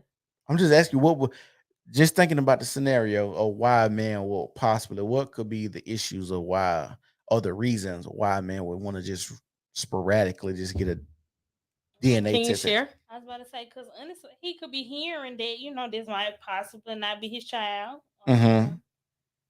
The child may not have, features that look like him, so he may be questioning it. It could be a lot of things going through somebody's head. Why? This is my thing is why do people, because I think it goes back to the part of people staying in like bad relationships and they looking for a way out, kind of. Do you think it could be on something like that? Maybe, but I don't believe that you should be in a relationship to salvage children. So I would think if you are a man and you're in a situation where it's not working out with Ashanti, you would be able to healthily remove yourself from that relationship and still keep your family intact versus trying to figure out it was going great, but I found out Johnny wasn't mine. I'm out the door. Like, no. I agree with what you said about the salvaging children aspect. But at the same time, I feel like if people are mature enough, those two people can stay in a relationship or in a household, raise their kids, will be a lot better financially. Both of them still can date or whatever, still raise their kids, because people do this and still have their lifestyles outside of that household. But I think it comes with a lot of communication, understanding, some mature individuals, adults, people who can't be jealous and stuff like that. Because, like I say, those things can be deadly, dangerous, jealousy. A whole bunch of stuff can go into that. But like, how do you date someone and you're staying in the household with somebody else? I I'm mean, gonna People tell because cheat you all the too. I time. mean, I know that part, but I'm saying, what if the person that you're dating, they don't have their own house for you to come to? So like, what y'all going to hotels every time? You can. I'm gonna tell you, I went to a game night with one of my like childhood friends, and I didn't know this, but her parents were married up until she graduated from high school, and I've just known them to be married, and they got a divorce. And she told me like, I grew up wanting my parents to get a divorce. Like I grew up with it not being joint in the house. I wish that they would divorce so that it could be comfortable, because we in the household, you sleeping in one room, mom sleeping in another room. We are not a family unit, but then when we go out in public, we have to be this family unit So that we're basically not. faking it. Yeah, and so she said I grew up, and there was another girl there too, and she said I grew up wanting my parents to just make that break because it would be comfortable for both of them to have their own house. We can move through the house nicely. I can have dinner with my mom when I'm with my mom. I can have breakfast with my dad when I'm with my dad, versus it just being this hostile, dead silence of us just trying to be together till you graduate. She was like, I didn't want that. And so I don't think that that's healthy for many people. I'm not going to say every scenario, because there may be some that can copacetically move Right. in that way. But when those two girls were like mentioning how their household was just very loveless in a sense, and unity, like they felt love with their mom and they felt love with their dad, but they didn't have that unity all together. They said that hurt me, because now they're looking for relationships, but that's their relationship model. You I know what I mean, mean? I completely agree. Kids definitely know when, the roads are rocky. They definitely know that. So, in my personal opinion, I don't feel like you should fake it till you make it, or try to, appease to the outside world. Because that, to me, that's stupid. Like, why be miserable in something that you're really not trying to be But in? I think that goes back to the conversation aspect. I think the relationship is what makes them miserable. It is. So sometimes this is some real stuff, and this is just what I see from most relationships. I feel like infidelity is one of the biggest things. Infidelity and money. Mm-hmm. I think all of those things really can be worked out if if there's a conversation had. I think a lot of times our egos get into play. What can Uh, be worked out with finances? well, a Money. lot. Well, with More. finances, yeah, no. A lot of times with finances, and as plenty of people say this, it's not necessarily more; it's how you spend it. Agree. So, when it comes to finances, somebody could be misusing or misspending money. Okay. Somebody could have a gambling habit. Somebody could be spending, running up credit cards. Somebody could be buying clothes that they don't need but have a closet full of clothes. I've been in plants where I've met men who say I don't spend any of the money, but we always broke because I noticed that my wife will go buy these, red bottoms, $1,200 red bottoms, or she'll go buy this closet full of clothes and we can't afford it. Or I scratch myself thin because my wife says she wants a Mercedes Benz. We can afford a decent car, but maybe not a Mercedes Benz. Maybe she can go and get a decent Tahoe.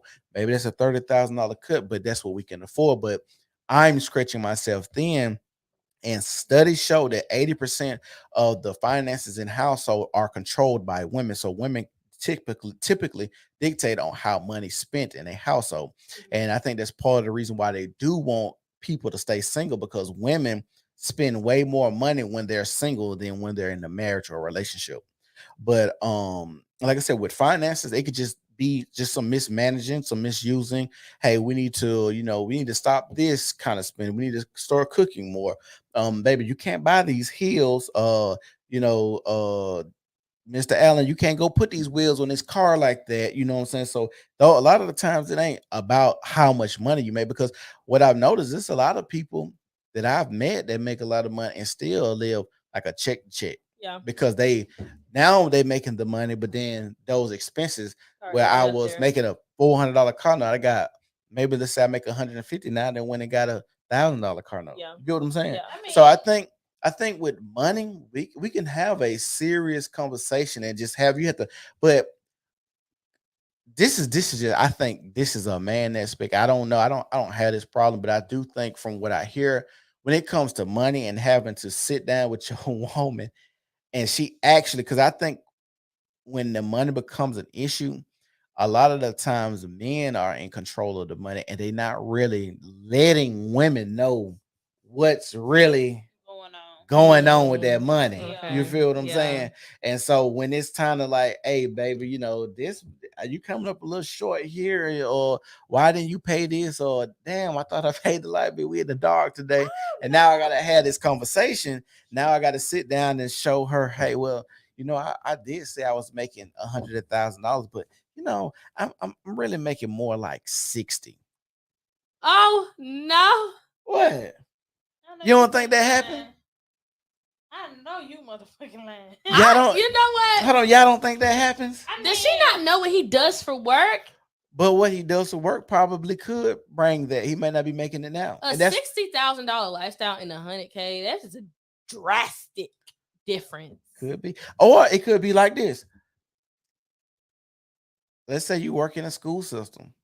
And A man, a a man husband. Okay. works in the school system Okay. and says he has this title, but doesn't have the title, but he reports to his job, but you just never see a check stub. But we already know, like statistically, people in the school system aren't. I mean, If he told you he was an Principals. assistant, if he told you he was assistant principal, they make him $90,000. yeah, and some depending on what school system you And so in. he's saying Coach he's Van, making Coach 90. Van was making 125 as the principal. Okay, and he's making 125, and he's really making what? He said he was making 125, but he's really But making what? but let's say he made 30. Let's say he was making 90. Okay, But then he come so out. we're missing 30 because that's 30, 90 yeah. without tax. Cause right, I Yeah. mean, cause when they tax it, you Yeah, really so making yeah, like 60. I but feel Really like make as about the 70-ish. as the woman, like my mom was a stay-at-home mom, and Mhm. but she was definitely involved in the finances. So it was no way my dad was saying I'm bringing home X, and my mom didn't see X. But I've heard women say that they don't. I'm not saying that. Yeah. I was about to say But I'm that just it saying, is. if he is Some gonna women be- say Yeah, if he's gonna be the provider of my household, you got to know. I better see. So it. you got to see that check I stub. got to see the account. What you mean check stub, baby? I need to log in Wells Fargo. So you need to have the login password. See, Oh, absolutely. everything. My Oh. mom has access to all that kind of stuff. Oh, okay. I need to see what I'm working with. Okay. I 100%. You ain't gonna never be able to tell me you making 90, you making 32. There ain't gonna never be a way. I'm not that girl. I'm a fact checker. I'm a fact checker. Hold on. Scenario. What if you married? What if you married? He said he making 90, but he making 60. What is your next move? First of all, I'm not gonna give y'all all my secrets, but I'm gonna know before I get in that relationship what it's looking like. No, you already. And I'm not gonna be getting. You already in it. He Okay. say he making 90. You find out he How would making I 60. not know this? That's not the scenario. I don't know. You know it now. I'm just blindly now. You in the relationship. Yeah, follow along. You in a relationship now. You found out he said he make 90, but he making 60. What's my your next? First of all, I'm out of there. You gone. I ain't gonna lie. I would Why be you saying, mad? babe, when are you advancing in your career? Like, okay, you told me you was making 90. I found out you making 60. You have about 6 months to a year for you to go ahead and move up. So you give him a 6 months to a year. Yeah. Okay. So, you better correct this lie. I mean, it's not. You can't correct it because you told me you was making 90. But I can't see But myself. no, doing it. actually, correcting it would be making the 90. Yeah, you better get the 90. You got 6 But then months it will to a kind of year. be kind of fucked up too, though, because it's a reason y'all having this conversation. Yeah, because But we my- have built a lifestyle based upon what you said. I want to have kids, and this is a conversation that I do have with suitors. I want to have children, and I don't want to work until my kids are of a certain age, and I want to be dependent upon your income. Yeah. And if we are talking about expanding our family, you better bet your bottom dollar I'm going to know to the T, to the penny, how much you paying in taxes, so that I can make sure that our family is going to stay afloat. So if you're lying, you got about 6 months to a year before we hit that final separation. And you will be back on the market hotter than. I'm saying, because it's very rare that somebody's gonna get a job jumping from 60 to 90K like that quick within 6 months. You better figure it out. Well, he could figure it out. I mean, he can. He could shake, and then you better make partner. Some people work good under pressure. So I mean, they do. It could be like, oh, I'm gonna lose my family, my wife. You never know what he coming with, and then it might. He might not have to sell dope. He might. I hope not, because you're gonna get out faster than that.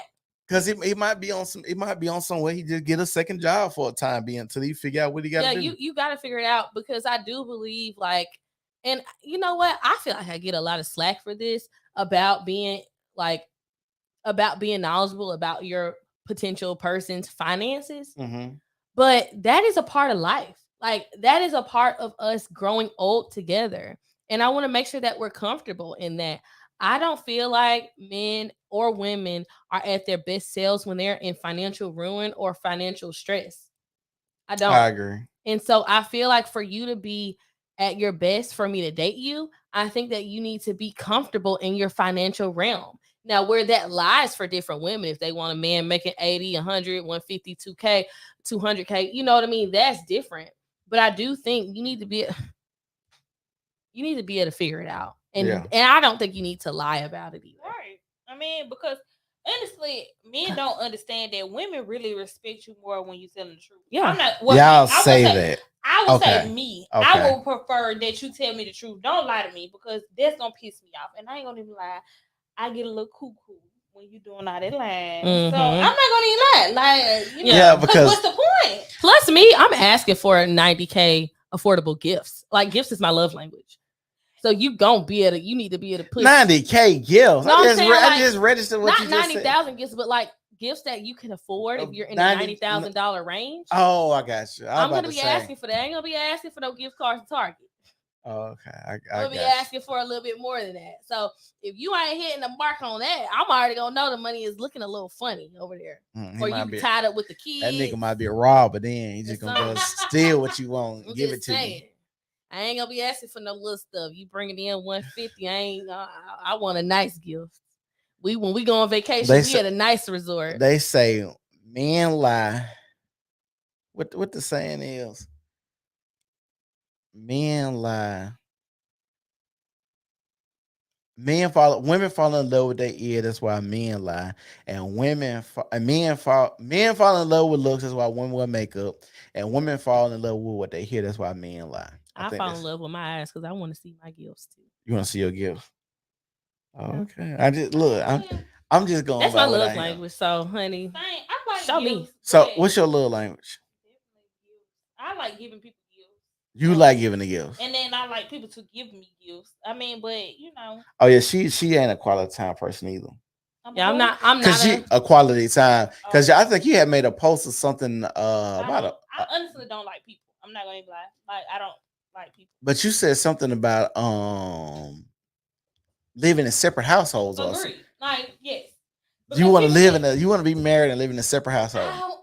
I would say that's what I would do. What works for me, because honestly, people get on my nerves like quick as fuck. Yeah. Like, I stay with my mom and my brother stay with me.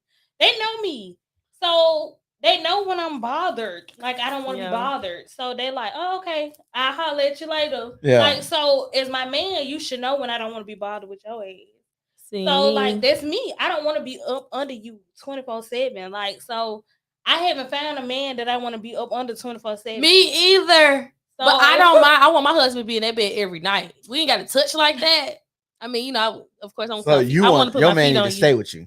Absolutely. You better be here every single night. And yours stay in a different household. I mean, we can stay in the same household, but he can stay in another room. See, my grandparents was like that. They slept in separate beds. No, baby. I like to be on some ass at night. I ain't gonna lie. I want you to be rubbing on my booty in the morning.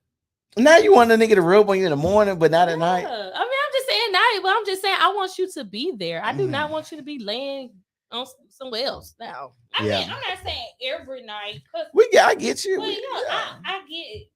People get on my nerves. I want you to be mad in this bed. So hold on. If you and your husband get to fight, you still want to sleep together. You're not putting him on the couch. There are only 3 reasons I'll put my man out. you start sleeping with men, Ooh. you have an outside child, and you put us in extreme financial ruin. Okay, you eat my last, you know, chips. You better be mad. I'm gonna be mad, but I'm gonna be in this bed too. I don't think that in my relationship there is not gonna be anything that's gonna make me not want to see you in the morning. Like I want to see you in the morning, even if you get on my nerves. I want to see you. If you do one of those three things, you gonna hit the past couch. You gonna be out the door. Mm. But I'm not gonna kick my partner out of our marital bed and out of our home. I don't think that I have the right to do that. We both have equity in this space. This is where we have our kids. I don't want my kids growing up seeing daddy sleeping on the couch every now and again because I did not grow up seeing that ever. I want to wake up like I did. Well, I want my kids to wake up like I did and knock on that door and see my mom and daddy in their sleep. I don't want to be like, oh, I know I can knock in here, but let me run up to the kitchen because I know my daddy sleep on the couch. I'm finna run in the living room and wake him up. I don't want my kids to have that. Ever. I mean, I wouldn't say that I'm doing it because of I'm like I said, I'm not a people person. I'm just gonna be 100%. I like kids. Like I'm a kid person. I like like I just want to know with his kids. I'm a kid person. I'm like, but I'm gonna be real. I don't know if I want my own, but I like other people's kids. Yeah, I say that. Yeah, but So, what does your vision for relationships look like for you? What is your ideal relationship? I never asked you that. um, yeah, girl, get into it. Talking to the mic. Let's hear this. I really don't know, y'all. I can't even. I don't know. I mean, I definitely want my significant other to be financially stable because I've come from a household where my parents were financially stable, and if they were not, I mean, I didn't know about it. If my parents did struggle, I didn't know about it. So I definitely want my significant other to be financially stable. Um, I mean, he need to be So, making. so is marriage a thing? Do you want to Um, be married? Does Charlize want to be married? really, I change with the wind. It's like sometimes yes, then sometimes I'm like, this dating pool a little tainted. You got a piece in there. Ashanti said all you gotta do is change your circles. I would say change your dating pool. I swear by it. I like literally want to write a book. Change your dating circle. You should write a book then. I mean, I don't go out to meet people. Honestly, I don't go anywhere. Like, I mean, you can change that. How when I don't like people? Well, I would say this. First of all, don't confess that over your life. Like, I do feel like it's power of the tongue. It is. And I don't think from knowing you, you have a great personality. You are funny. You are witty. I think that you have like a lot of good banter that people would enjoy. And so don't confess that you're not a people person. People would love you. You are a resource. People want to come to you to get things, right?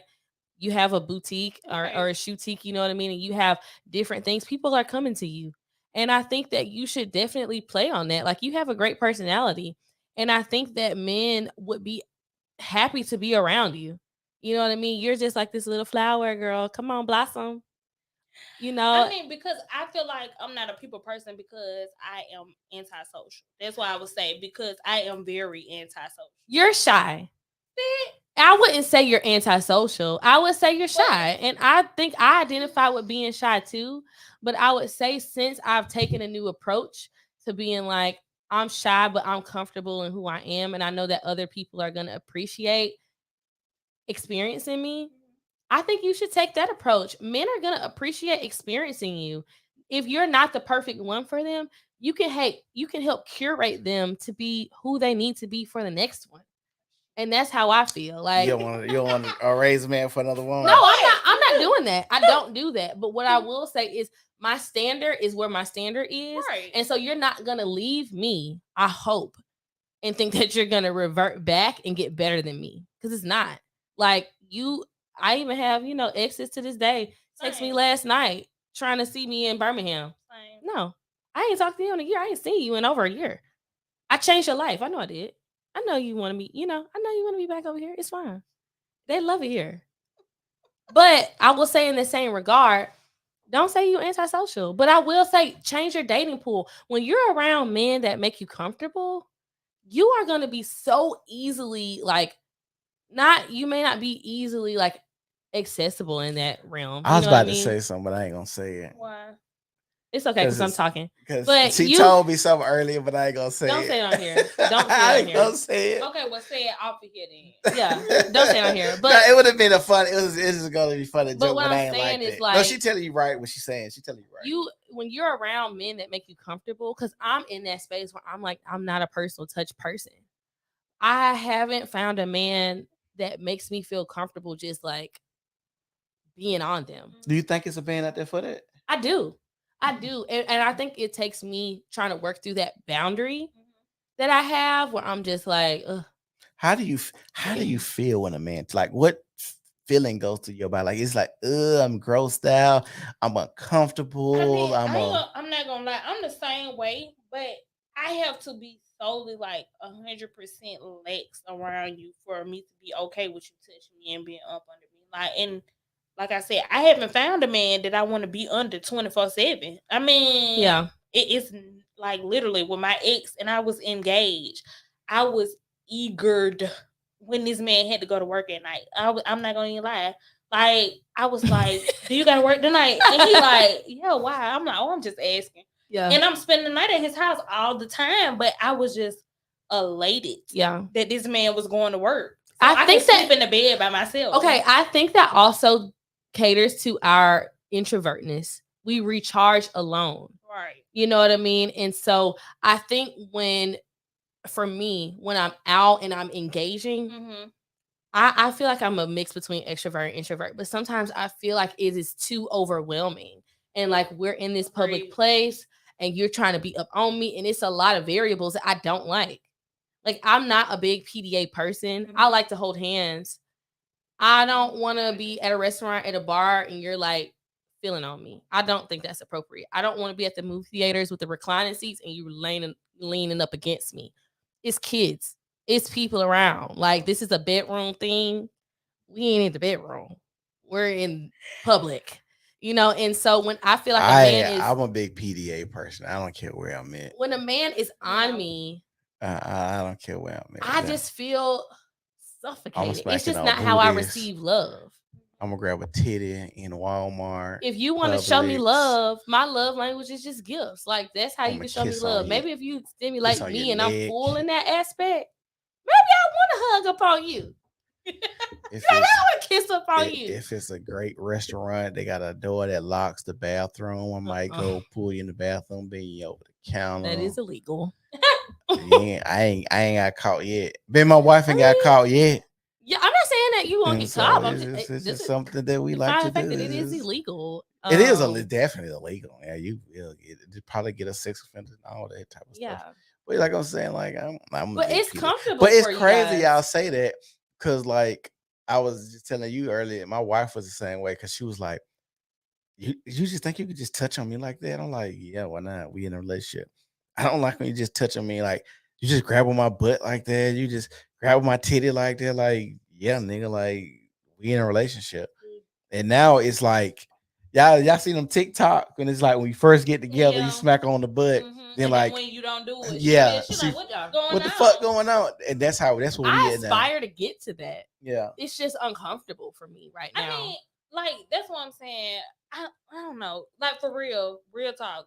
Like I grew up like playing by myself, but I felt comfortable playing by myself versus playing with other people. That's why I say I feel like I'm antisocial. Mm-hmm. And I wouldn't say that I hate people because I don't. Like I know how to engage in a conversation with people. But if it was more so that I had to be around people every day, all day, it'll be a hell no for me because I don't long for that. Like I want to. Like I'd be so glad to get home and get downstairs by myself. What's the guy name? But he played Venom. You ever seen the movie Venom? I haven't. Okay, but the guy that plays Venom, he had a post that just went viral. I think he said it, but it was him. It supposed to be a quote from him, and he was like, the scary part about being alone is you find out how addictive it can be, It is. and that and how draining people can be. Mm-hmm. And so I think a lot of that, I think a lot of that too plays a part in people being comfortable. And I guess it goes back to when people say when you date people that's been single for so long, they be stuck in their ways. Hmm. I think that's kind of go back to that too, because if you got a routine, it's easy for you. You ain't Right. got kids, you ain't got no man. You might find you a friend here or there, have your fun with or whatnot, and then go back to your same routine.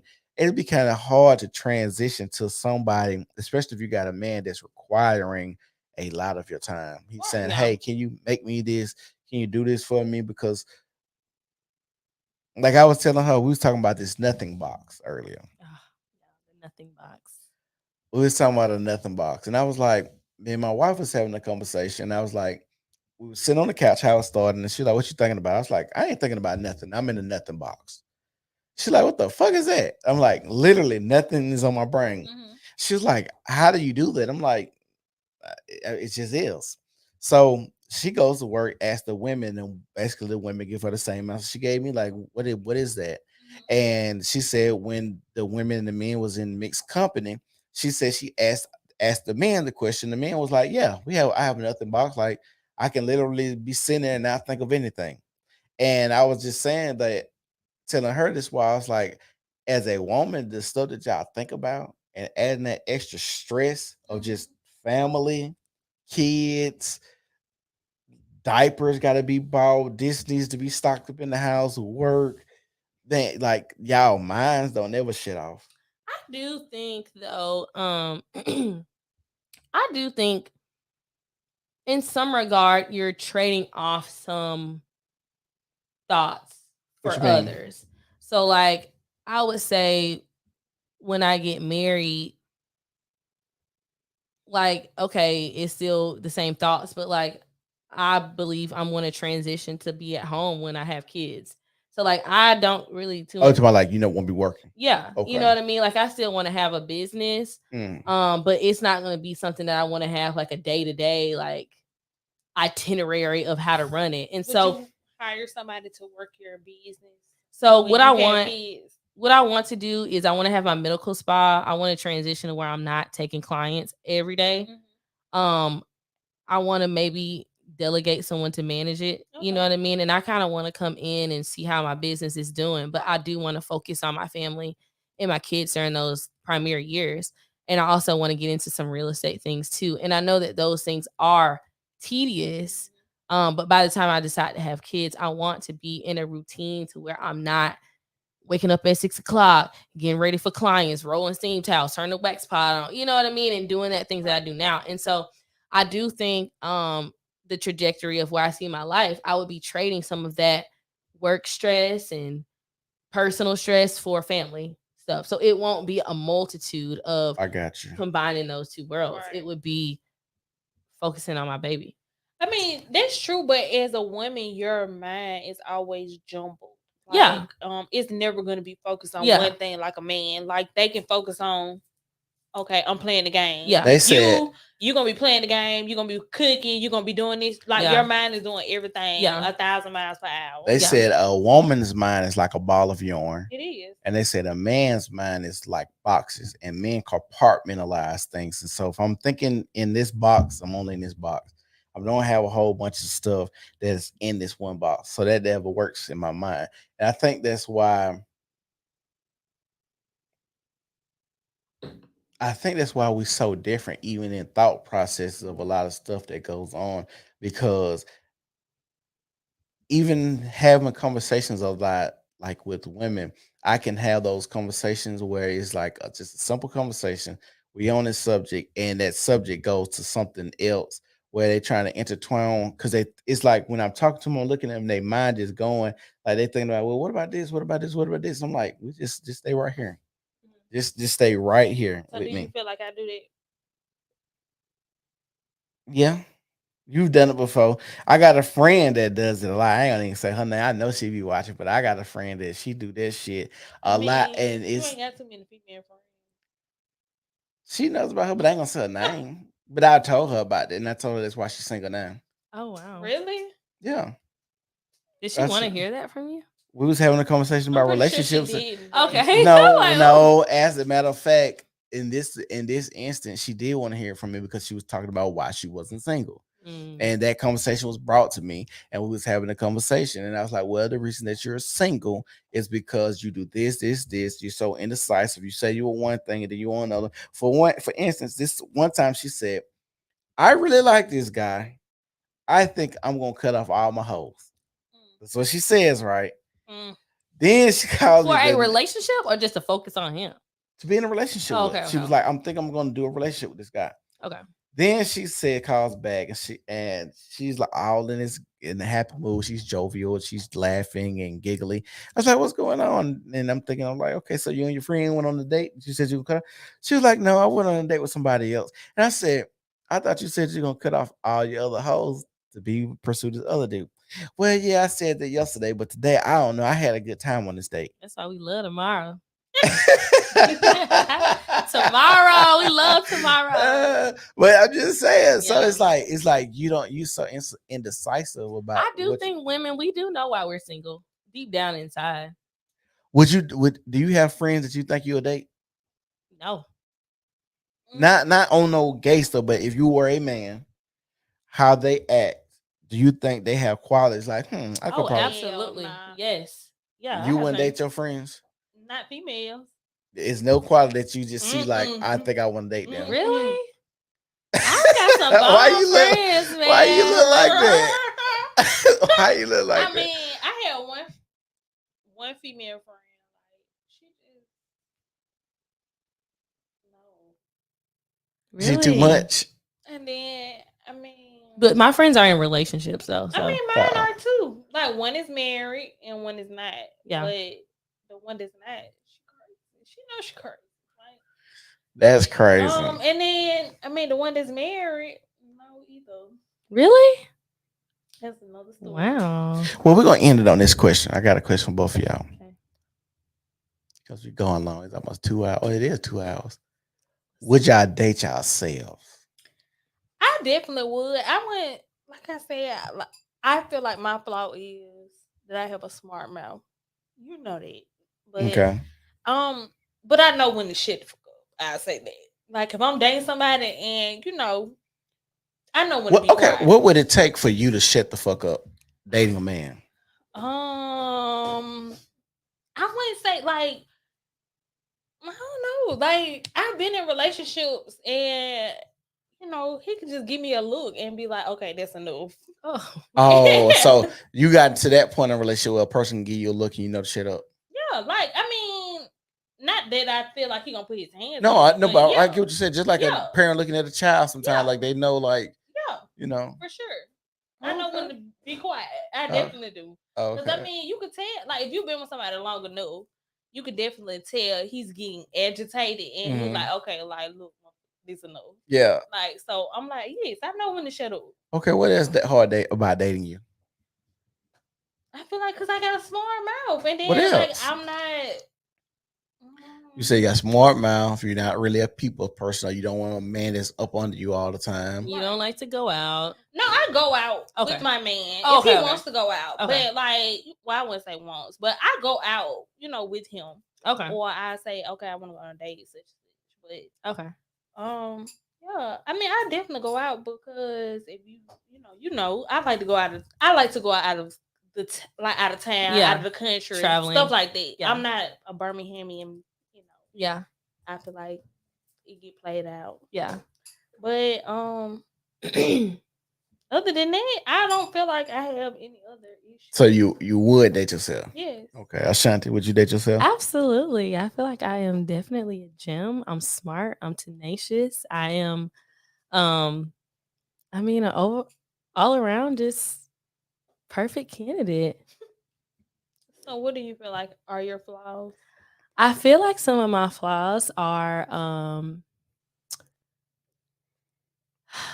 I do feel like I'm picky. Mm-hmm. Is that really a flaw? I mean, it can be for some people. I feel like I'm very picky. I feel like I have a path that I am not willing to always get off of for certain reasons. I know that there are some things that are some variables that are gonna throw me off of that path, but I'm very married to the life that I want to have, and I work hard towards that, and I'm not gonna let it like fall by the wayside. And so I do think that weeds out a lot of guys for me, but I do think it weeds out a lot of lifestyles that I don't deem desirable. Um, and I feel like I do know this about myself. I have an anxious attachment style. So I am quick to bounce. What you say? What An anxious attachment style. what is that? Explain So that. like my attachment style is, I'll put it like this. I've gotten so good at this. But like if I'm talking to a guy and he does something that I deem undesirable, I will block him.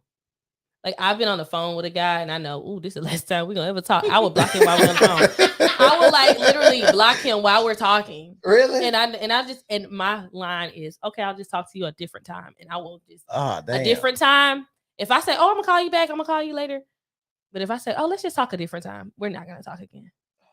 Okay. And so like I have moved through life in that way. Like, this person isn't really fulfilling my needs. Mm-hmm. And instead of me like trying to work through that, I feel anxious. Like I could forgive them and move forward, and they could hurt me. And so instead of like going through that motion and maybe getting to that hurt and moving past that and finding love, I'm done. So do you feel like you should work on it? Because that seems like it's an insecurity. I have worked through it. Okay. And I'm not an avid blocker because my block list, I got like 100 people blocked. It's crazy. 100? I have so many people on my block list. We don't need to see, but dang, I take your word. So many people on there. Man. And my friends was like, Ashanti, this is don't getting. respond. I mean, I've been out at the bar one time and I called a guy. And I know he up. And he answered the phone. I blocked him. Yeah. I did. I mean, I ain't gonna say I didn't unblock him, but like I had blocked him for a period of time, like 2 weeks. Why? Because I feel like it's just anxious. Like I don't know what's beyond this. If I'm calling you and I've been texting you, it's 11:30. I'm at the bar. I'm like, hey, what you up to? I mean, you don't. I get it. So basically, you want him to be readily available. No. So you're saying you do that because the unknown is scary to you, or okay? Like I don't know if on the other side of this question is hurt. Yeah, I got you. You know what I mean? And so instead of like moving through that, seeing maybe I get hurt, and then we can move to a better space. So basically, you try to cut it off before somebody can get. Oh yeah, I'm a leaver. Yeah, I'm gonna leave. I got you. I mean, but and I say I have worked past that. Like it's things now. That's kind of self-sabotaging too. It is. Yeah, it is. It is. Yeah. It's a anxious attachment style, and so I think that like I've moved past that. I still know it's something in the back of my mind. Like I had a situation for my birthday recently, and I abruptly cut that off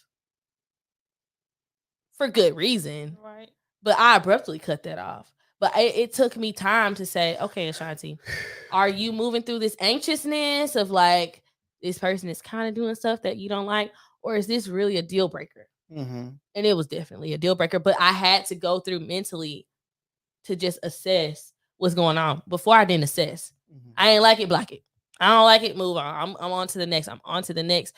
And I don't want to live like that. But I mean, my thing is, you're not gonna ever find a man who's gonna be solely 100% of what you really want. Right. So when do you feel like, or who do you feel like is gonna be like that guy that's just gonna really catch your whole? I feel like I'm in that space where I'm like compromising some of my, not hard nose, but like I don't really. So like what's the number one thing that gets your attraction going about a man? What's the number one?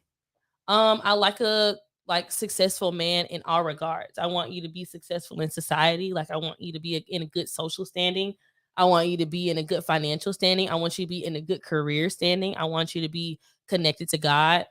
You know, like those are some qualities that I can say off the top. Okay. Yeah. But I think that's one of the more difficult things with dating me is knowing that I could be temperamental. You know what I mean? And I could be done. And I don't want to be like that. And I know sometimes I could be very analytical sometimes. And with my man, I need to be soft. I need to be emotionally present. And the principle over peace thing is very important to me. And so I know, like, choose peace. Like, principle, when I'm debating, you guys, when I'm with my man, I can't debate him on the principle. I have to choose the peace aspect. Right. So So choose peace over being right, basically. yeah, principle over peace. Like, I don't like that dynamic. And Yeah. I've had men that have, more so friends, that have chosen principle over peace with me. And I quickly found out I can't date a man that like does that, and I can't be a woman that does that. I Mm. mean, me personally, I don't like to get into it with my significant other, because why would you want to get into it with somebody who, you're seeing or you're dating, and then like then you What you have to mean when you go, say get into it like an argument? like, yes, I don't like to argue. I'm not an You argumentative don't think person. arguments is part of It relationships? is, but I'm not an argumentative person. I rather, me personally, arguing. I'm not a person that's gonna be combative and going back and forth. I'm never gonna do that. Like, old me, younger me, I did. Like, I'll go back and forth with you toe to toe. Like, we gonna be in it. But Mhm. now I'm just gonna really sit there, like, not on log, and I'm just gonna be like, oh, okay. Like, I'm gonna let you have it, because I don't like to argue. Like, that's just me. I feel like arguing leads to other stuff, like, people putting their hands on you or other stuff. So before it gets to that, I'll just be like, okay, you got it. You Yeah. won. End the conversation. I don't care if I'm right, you wrong, whatever it is. I'd rather not even argue, because then we have to come back, apologize. Then, when you argue with somebody, people tend to say stuff that they really don't mean, Yeah. and then you have to go back and apologize, and it's So you already think embedded. so you think in an argument people say stuff they don't mean or I stuff feel like they they say I mean, stuff they they want to mean, say. I they think they just definitely say- mean, but I'm saying they didn't want to say it, Yeah. honestly. okay. But so yeah, they definitely mean It's the what they gut-wrenching said. truth. But right. Yeah. But I mean, I don't like to get to that point of you arguing back and forth. I'm not gonna argue with anybody. Yeah. Yeah. So before it gets to that, I just be like, okay, let's dead the situation. It is what it is. I'll be the bigger person and apologize about whatever it is that you may have felt wrong about that I said, or whatever the situation is, before it even gets to that point. Yeah. So that's just me. I don't like to argue. So, I don't. I'm gonna just be okay. You win. You got it. Yeah. Mhm. I got you. I got you. Do you think that could be dismissive? I mean, I feel like it can, because Yeah. a lot of people, they feel like you're dismissing their feelings. Yeah. So yeah. I mean, but some men. So how did you come back and readdress those issues? Like if you say, okay, you got it with the woo, is there a time where you feel like it's a suitable time for you to come back and be like, okay, the conversation we had, let's really talk about it, or what? Do you do stuff like that? Yes, I mean, because I'm going to school for counseling. I always tell my clients, hey, come back at a later time when both of you are calm, cool, and collected. Mm. Yeah. Like, no argumentative, like, it's no fight, no cussing, no none of that. Come back when you all are at the same mind, everybody come, all of that. Come back and have the conversation then. Don't have a conversation when you are upset, because then 9 times out of 10 it's gonna lead into somebody saying something that they're gonna have to come back and apologize. You know what? I like my last relationship. I know we're trying to end. I just want to say this.